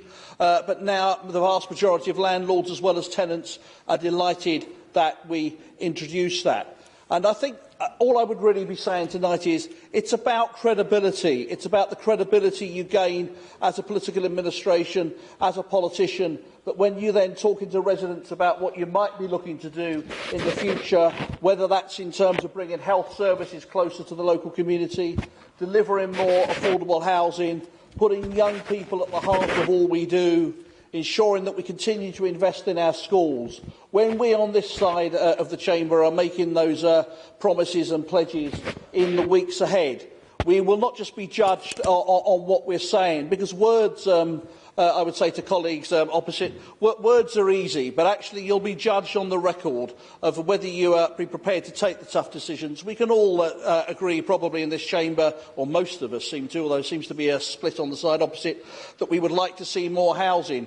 But actually, as I said earlier, that involves the tough decisions you have to make that go along with it. So we will be putting forward at a date in early May, if I could say that. We will be putting forward policies and pledges that are very much for the many and not the few. And I think that people in this borough will judge us on our record of delivering for the many, not the few. And I think the many and not the few will ensure that we re-elect a Labour administration on May the 3rd.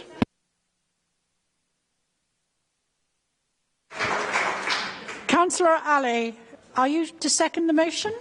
Yes, Madam Mayor, I second the motion and reserve my right to speak. Very much. Councillor Hale, you're to speak and you have no more than 3 minutes. Thank you, Madam Mayor.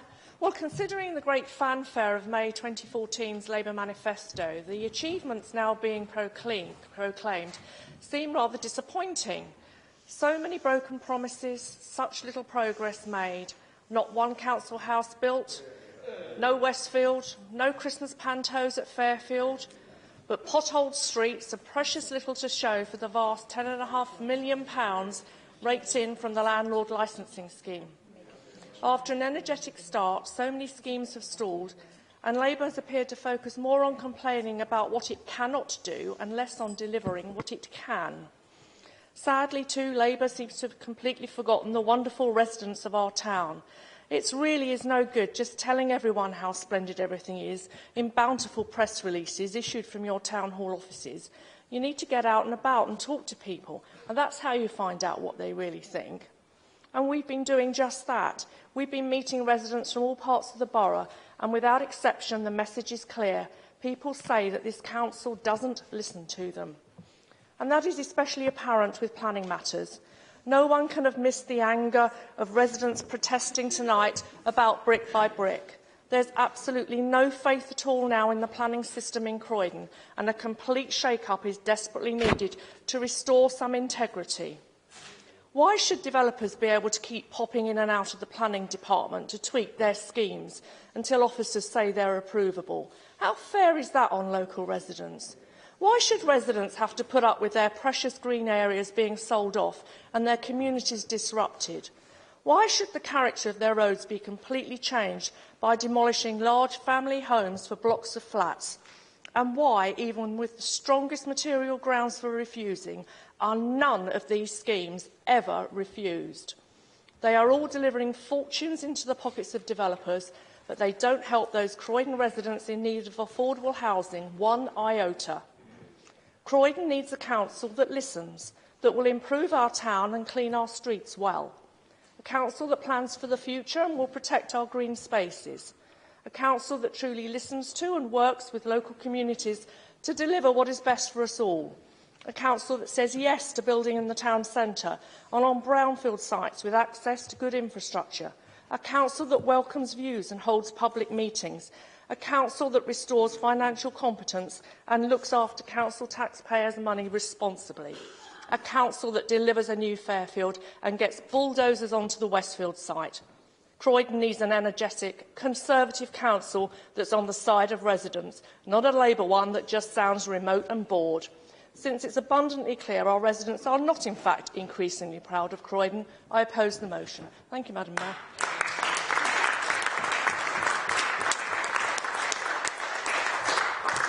I'm a little bit concerned that some members of this council are hard of hearing. I did say no electioneering, but Councillor Creatura, I'm sure you won't be electioneering.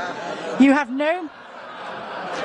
no more than 3 minutes. Well, your halo might slip. Thank you, Madam Mayor. In rising to speak to Labour's motion, I have to admit to being a little, well, disappointed. If this is intended to be a list of their greatest successes in the last 4 years, then it's a little pathetic. They highlight the landlord licensing scheme, or tenant tax, as most people would call it, touted at improving the living standards of renters across the borough. It forced our 30,000 private sector landlords in Croydon to pass the £750 licence fee to their tenants. Newham has the same size housing stock as Croydon and has prosecuted over 330 dodgy landlords. How many dodgy landlords has Croydon prosecuted? One, Madam Mayor. One single, solitary person. I'm bemused that they're proud of Don't Mess with Croydon, proud of the 64% increase in fly tipping since they took over the running of the council compared to a London average of 12%, proud of the reduction in recycling rates since they took over, proud of the sacking of 20 street cleaners. They shouldn't be proud, they should be ashamed. They boast about Fairfield Halls being regenerated, but they forget to mention the hundreds of passionate performers, expert technicians. What is the point? What is the point of order? What is the point of order? You cannot stand up in the council chamber and say the council has sacked 20 street sweepers. They work for Veolia. So please, please take that remark back. Carry on. I'll give you a couple of seconds. Carry on. Thank you. I'll repeat the exact wording. I've said, are the council proud of sacking 20 street cleaners? They shouldn't be proud. They should be ashamed, Madam Mayor. They boast about Fairfield Halls being regenerated, but they forget to mention the hundreds of passionate performers, expert technicians and loyal locals who marched on the town hall to stop its complete closure. They won't mention the thousands who petitioned to beg them to stop, thousands who Labour didn't listen to. And lo and behold, Councillor Newman admitted last month in a cabinet meeting the delivery date has slipped again, this time by a whole year. Is that something to be proud of? They claim they're building affordable housing, similarly ludicrous. The Labour Mayor of London's stats showed up until February last year, 5% of all new builds in Croydon were affordable. In their manifesto, they say we'll provide more council homes. But in 2015, the Labour administration announced it would be shutting down its council house building scheme. Since 2014, not one new council house brick has been laid. In 2016, Councillor Newman tweeted, "Proud that the Croydon Labour is delivering 50% affordable housing. That's why I'm supporting Owen Smith." I guess you were wrong on both counts, Councillor? They're 50-page long. On a point of correctness, the actual figure for affordable housing being delivered is 28%. Last year. That's the second outright misleading statement by Mario last year. Creatora. And just to update him, I think he'll find his old mate Gavin in number 10 now backs our private landlord licences. Thank you, Madam Mayor. Carry on. Yes. The Labour Mayor of London's stats show that last year only 5% of all of the properties that were consented were affordable, so it's him you need to catch up with. Their 30-page long 2014 manifesto was branded Ambitious for Croydon. It contains some 109 pledges. Many of them Labour have failed to deliver. But here tonight they highlight just 10 they feel deserve praise. Every single one is either a half-truth, a distortion of reality, or taking credit for something started by others. In conclusion, Madam Mayor, Labour's 2014 manifesto serves as nothing more than a monument to their failure and the nearly 400,000 local residents that they have let down, and I thankfully oppose this motion.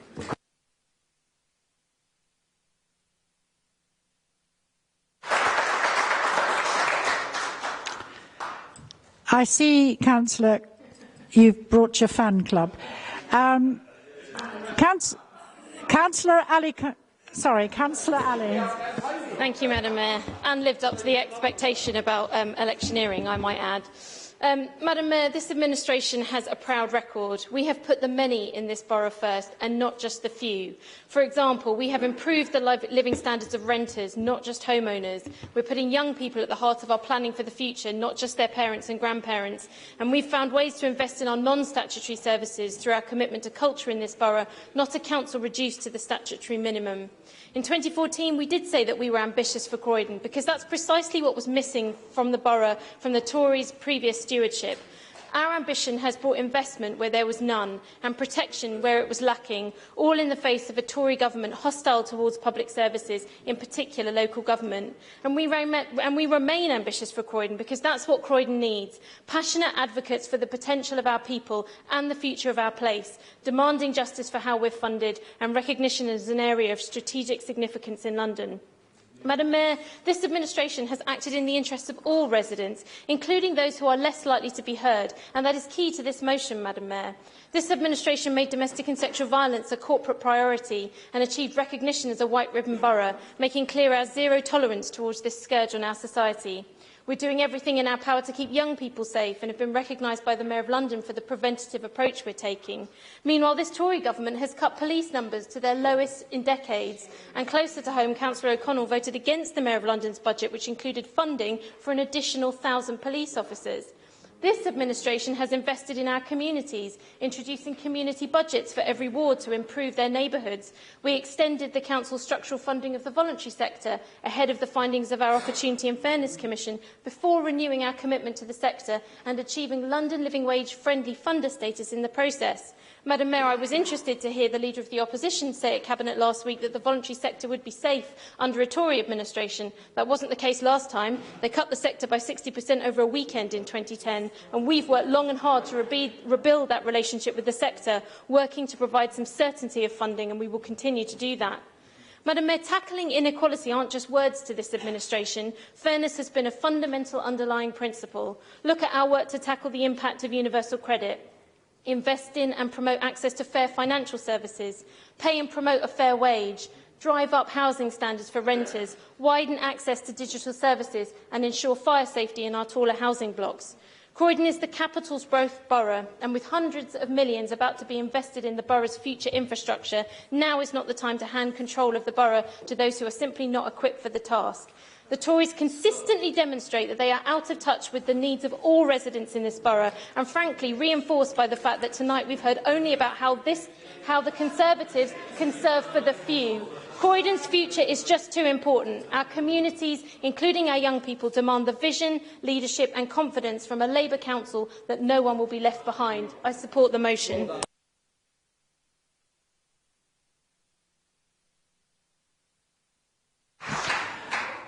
Colleagues, I am now putting the motion to the vote. Those in favour, please say yes. Yes. Those against, please say no. No.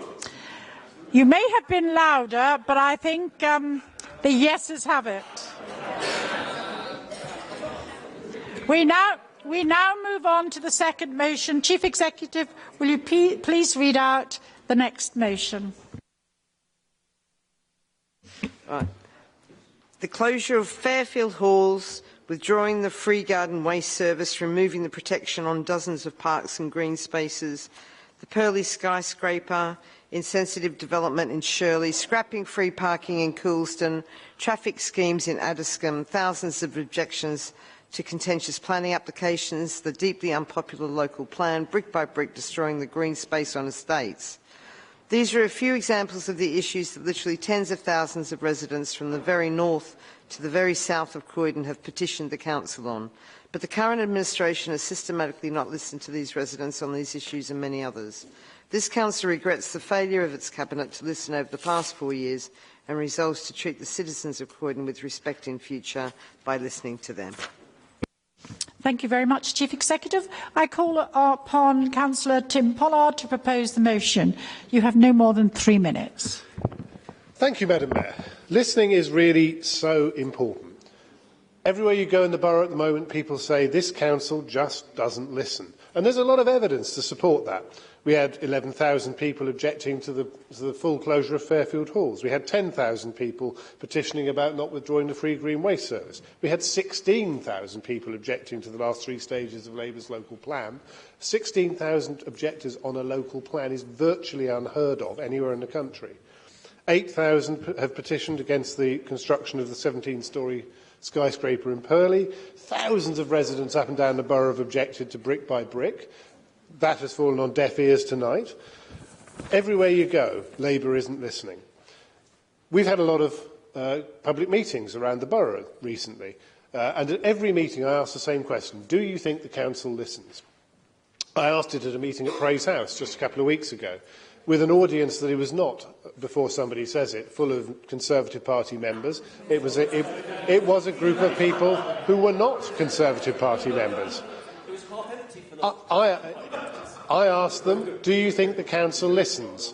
And this entire audience, one hand went up. It was a little 6-year-old girl, and I think she actually wanted the small room. Nobody in that audience thought the council listened, because the evidence is absolutely overwhelming. What we need is a listening council, one that's on residents' side, one that brings back the Cabinet roadshows. I'm astounded that you don't think it's important to go and sit in front of residents and say, ask me what you like, tell me what you think. This administration over here does none of that. We're going to take back a load of the delegations that mean decisions are not made in public. We want to make sure that a lot more decisions are made in public so that people can see and hear our democracy in action. We want to see the planning committee have its credibility restored. And we've heard so many times tonight, people just have no faith in the decisions that this council is making. We want to encourage residents' associations. We want to make sure that areas that don't have residents' associations will have them in the future, and put aside funding to enable that to happen. Because actually resident power is important. We want to see area forums where people make the decisions about how their locality is going to be managed, not having stuff done to them. Because if you ask people what happens at the moment, they say, this council just does stuff to us. It doesn't want to take us on the journey. It talks about regeneration, but doesn't take the community with it. That's got to stop. We have an opportunity in a few weeks' time to change the direction of this council, and I am absolutely confident that the people of Croydon are going to take it, and they will opt to have a listening council and one that's on their side, and they will do that by electing a Conservative council.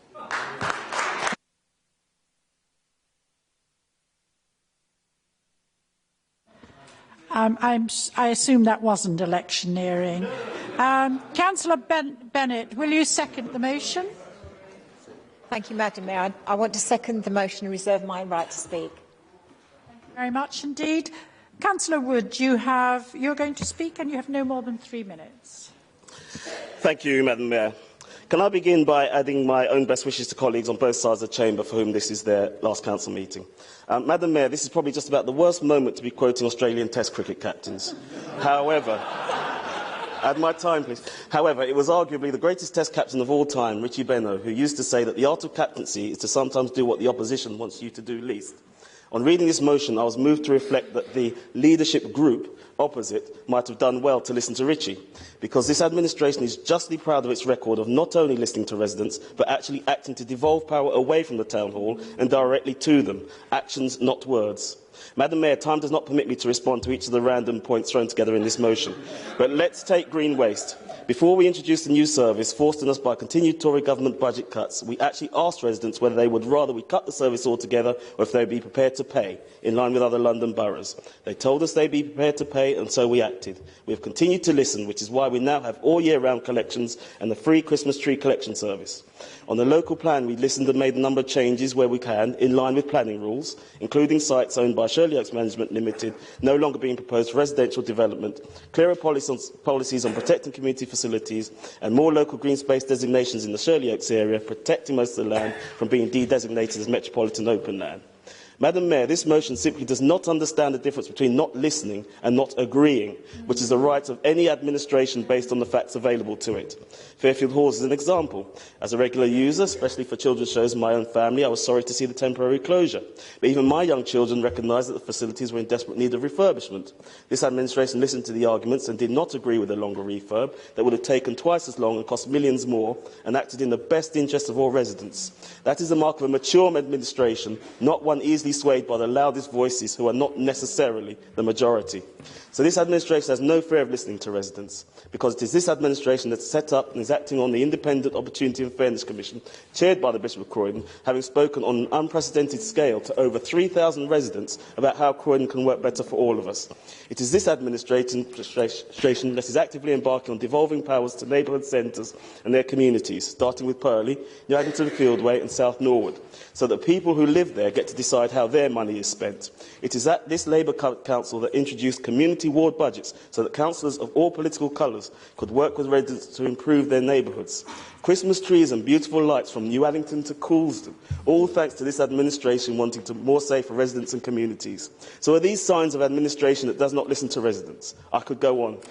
Madam Mayor, we live in an era of fake news designed to deceive, where royal visits to Croydon can be reported locally without verification, and where fake political Croydon news publications can spring up in similar colours to official council publications.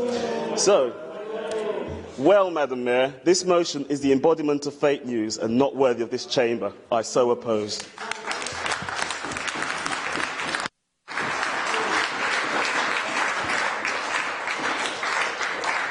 Thank you very much, Councillor Wood. I call upon Councillor Rendell to speak. You have no more than 3 minutes. Thank you, Madam Mayor. I'd firstly like to thank Councillor Hall and Councillor Watson for making us a digital council, because, quite frankly, this motion isn't worth the paper I haven't bothered printing it on. But following on from the excellent points made by Councillor Wood, I would like to highlight Ashburton Hall, a building residents said they wanted brought back into community use. We listened and we acted. Bingham Road, residents said we want better visibility and we want safer crossing. We listened, we acted. And the Tory councillors were asked before and they didn't act. There's illegal parking on Lower Addiscombe Road, or there was, because we listened to residents and we acted. Again, the previous Tory councillors were asked to act, they didn't act. Even the previous Tory MP was asked to act and he didn't act. So, anyone see a pattern developing?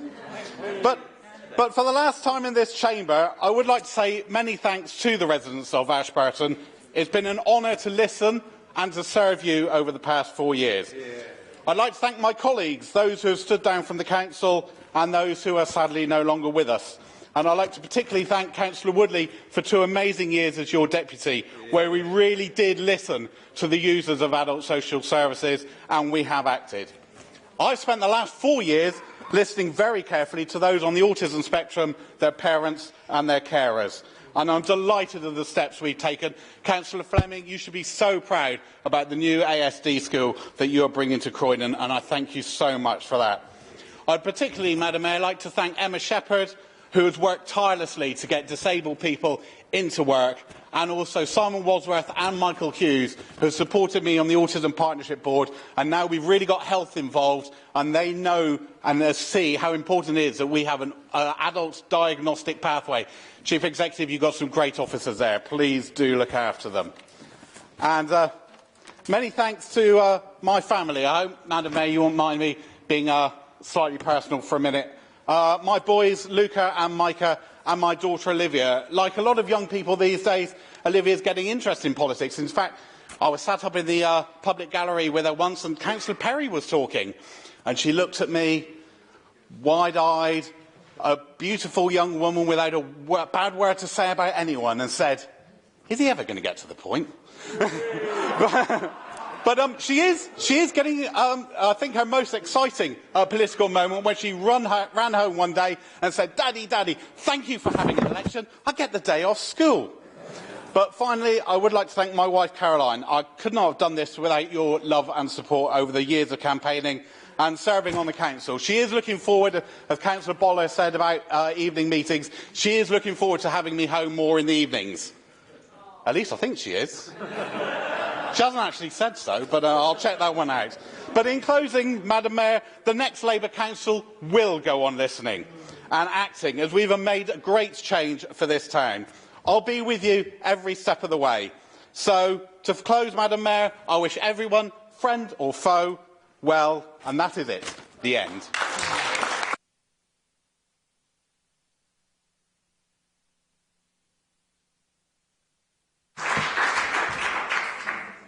Councillor Bennett, you have no more than 3 minutes. Thank you, Madam Mayor. I think it's important for me to say this while Councillor Butler's here and while the public are still in the gallery. Shirley Oaks, when the local plan came out, there was a proposal in the local plan to build 700 houses on the green space in Shirley Oaks. And you have said again and again this evening that you will not build on green space. I think you need to check the local plan and you'll see that that's true. And don't tell me I don't know about Shirley Oaks, because I can assure you I do. Point of personal information, Madam Mayor. Well, really, she didn't even know what was MOL and what wasn't earlier. No, sorry, you don't know. Absolutely. I have said, and I will repeat, that anywhere that isn't designated for housing, we will not build on. So where it says it's metropolitan open land, this administration will never consider building on metropolitan open land. Where it says it's green space, we will not consider. We will, as Councillor Pollard keeps muttering away there, we did look at the land and we did have many officers and experts look at it, and they decided that some of it probably didn't come as metropolitan open space. The inspector on some sides agreed with us. Is this your speech or is it mine? No, I'm answering your question. You're the one who brought me into it. You're the one. So I'm answering what you said. Councillor, when they decided that, why not? Councillor Butler. But if she doesn't tell untruths in her speech, I would need to respond. No, I am allowed. No, she's not. She's being Councillor untruthful. Butler, please sit down. And thank you. Councillor Bennett. Right.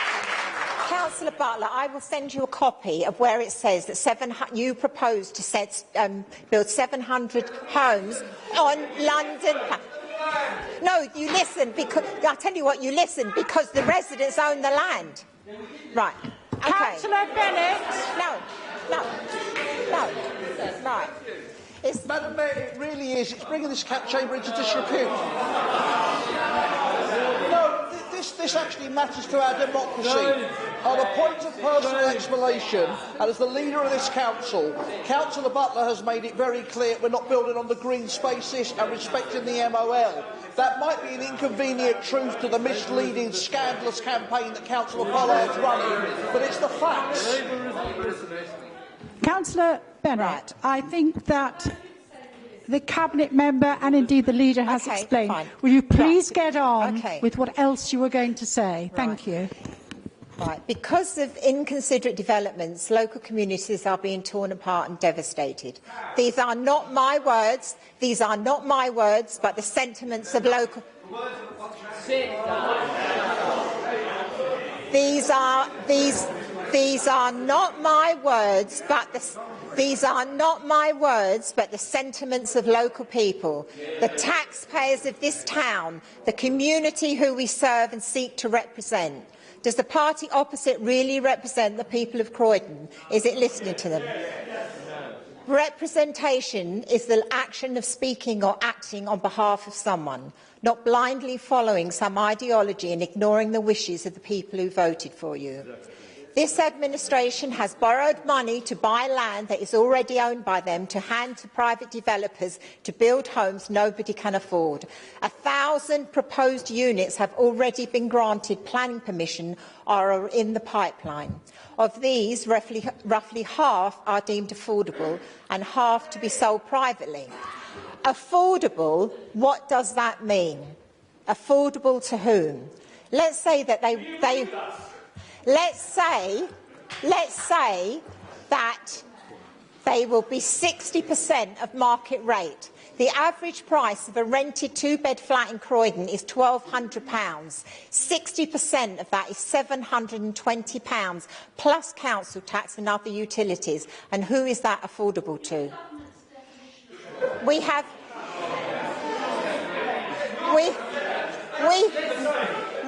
been assured We have been assured that none of the rents will be above the threshold for housing benefit. So this council will borrow money to buy land that they already own, pay developers to build unaffordable properties, and the rent will then be subsidised. I cannot count the number of times that I've been lectured to, and in this chamber tonight I have been lectured, and also residents who dare to complain and told that there are hundreds of children in bed and breakfast and temporary accommodation, and it is the duty of this council to address that situation. Well, I've got news for you. Building mainly one-bedroom flats will not solve that housing situation. The community is not immune to the problem. She spoke for 15. Please wind up. Right. Madam Mayor, One point of order. Whilst there are quite a few inaccuracies in Councillor Bennett's speech, I wonder if you might afford a little bit more time just to finish in the spirit of the meeting. Thank you. That's how you do it, Tony. That's how you do it. Would you carry on? Please wind up there. The community is not immune to the problem. They understand that there is a housing crisis, but do you know what they want? They want you to build council properties on land that you own, properties that are affordable and secure, where families can live and plan their futures. There are so many instances of your failure to listen. 20-mile speed limits, the Pearly skyscraper, the local plan. Of course, you did not listen to any of these, but perhaps the worst is the woeful state of our children's social services. Time and time again, social workers complained that they couldn't cope, that their workload was too heavy, that children were at risk, but nobody listened. Nobody heard or heeded the warnings that were given. And what do we hear from Councillor Newman? He blames central government funding cuts. Well, I've read the Ofsted report. Nowhere does it say that lack of money was the problem. What it does say is that lack of political and managerial governments lay at the heart of the disgraceful litany of failure. I don't know what is worse, that you knew what was happening and did nothing, or that you were so neglectful in your duty of care that you were not aware. Politics is about social responsibility. I'm winding up. Politics is about social responsibility, being socially responsible to those who vote for you. Politics should not be about kudos or status or vanity, although it is about power, and that power must and should be used responsibly to serve the community. You've never listened, you are not listening now, and I doubt you will in the future. But residents are voters who have a choice and a voice who will not be ignored.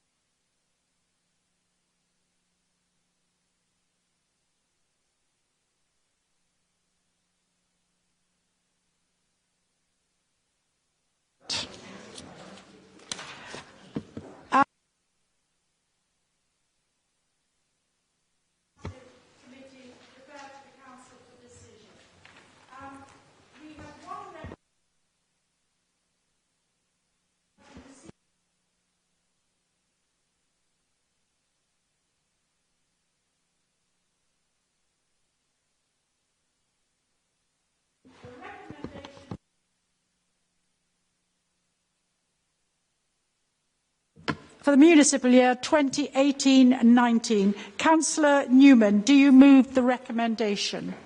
Madam Mayor, I move the recommendation. In view of the hour, we'll be brief, but it is an absolute pleasure to be recommending or reporting the recommendation of the committee that Councillor Bernadette Khan be the mayor for this borough next year.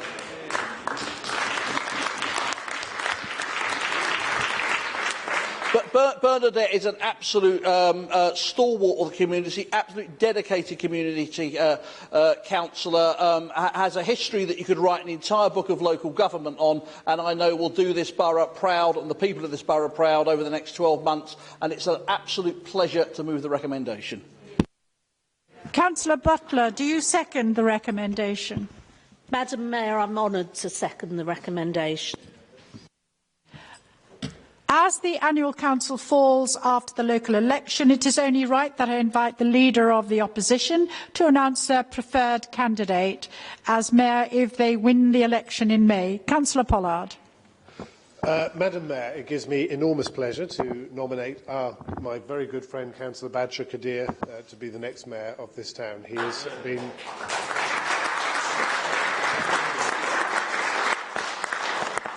He has been a tremendous councillor for Purley, and he is a great supporter of cricket, and that clearly makes him ideal to be our next mayor. And that is seconded. Seconding? I'll second, Madam Mayor, but it wasn't in the agenda. Thank you. I will now put the recommendation to the vote. All those in favour, please say yes. Yes. I think the yeses have it. Before the end of this meeting, it's been a very interesting meeting. I want to say a couple of things. First of all, I want to thank the security officers for the excellent job they have done in the public gallery.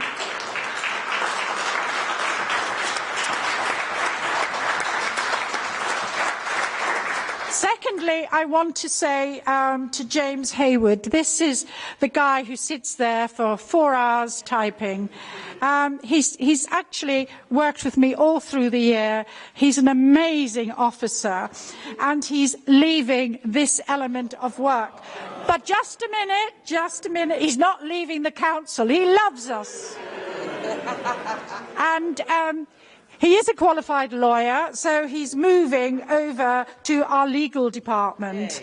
But I have to tell you, he's also a mean guitarist. Now, don't ask me how I know that, because I won't tell you. But we do have a very, very small gift for him, and wish him well in the legal department. Thank you very much, James. Thank you.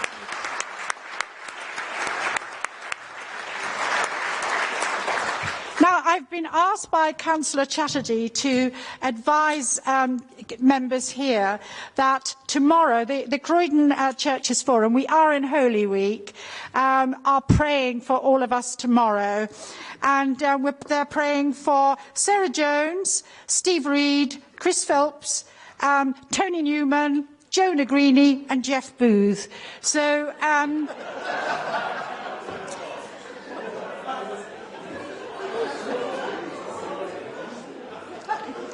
But they're also praying for all of us. So we've all received this book for Lent. So if you look it up for Tuesday, the 27th of March, you will see the details.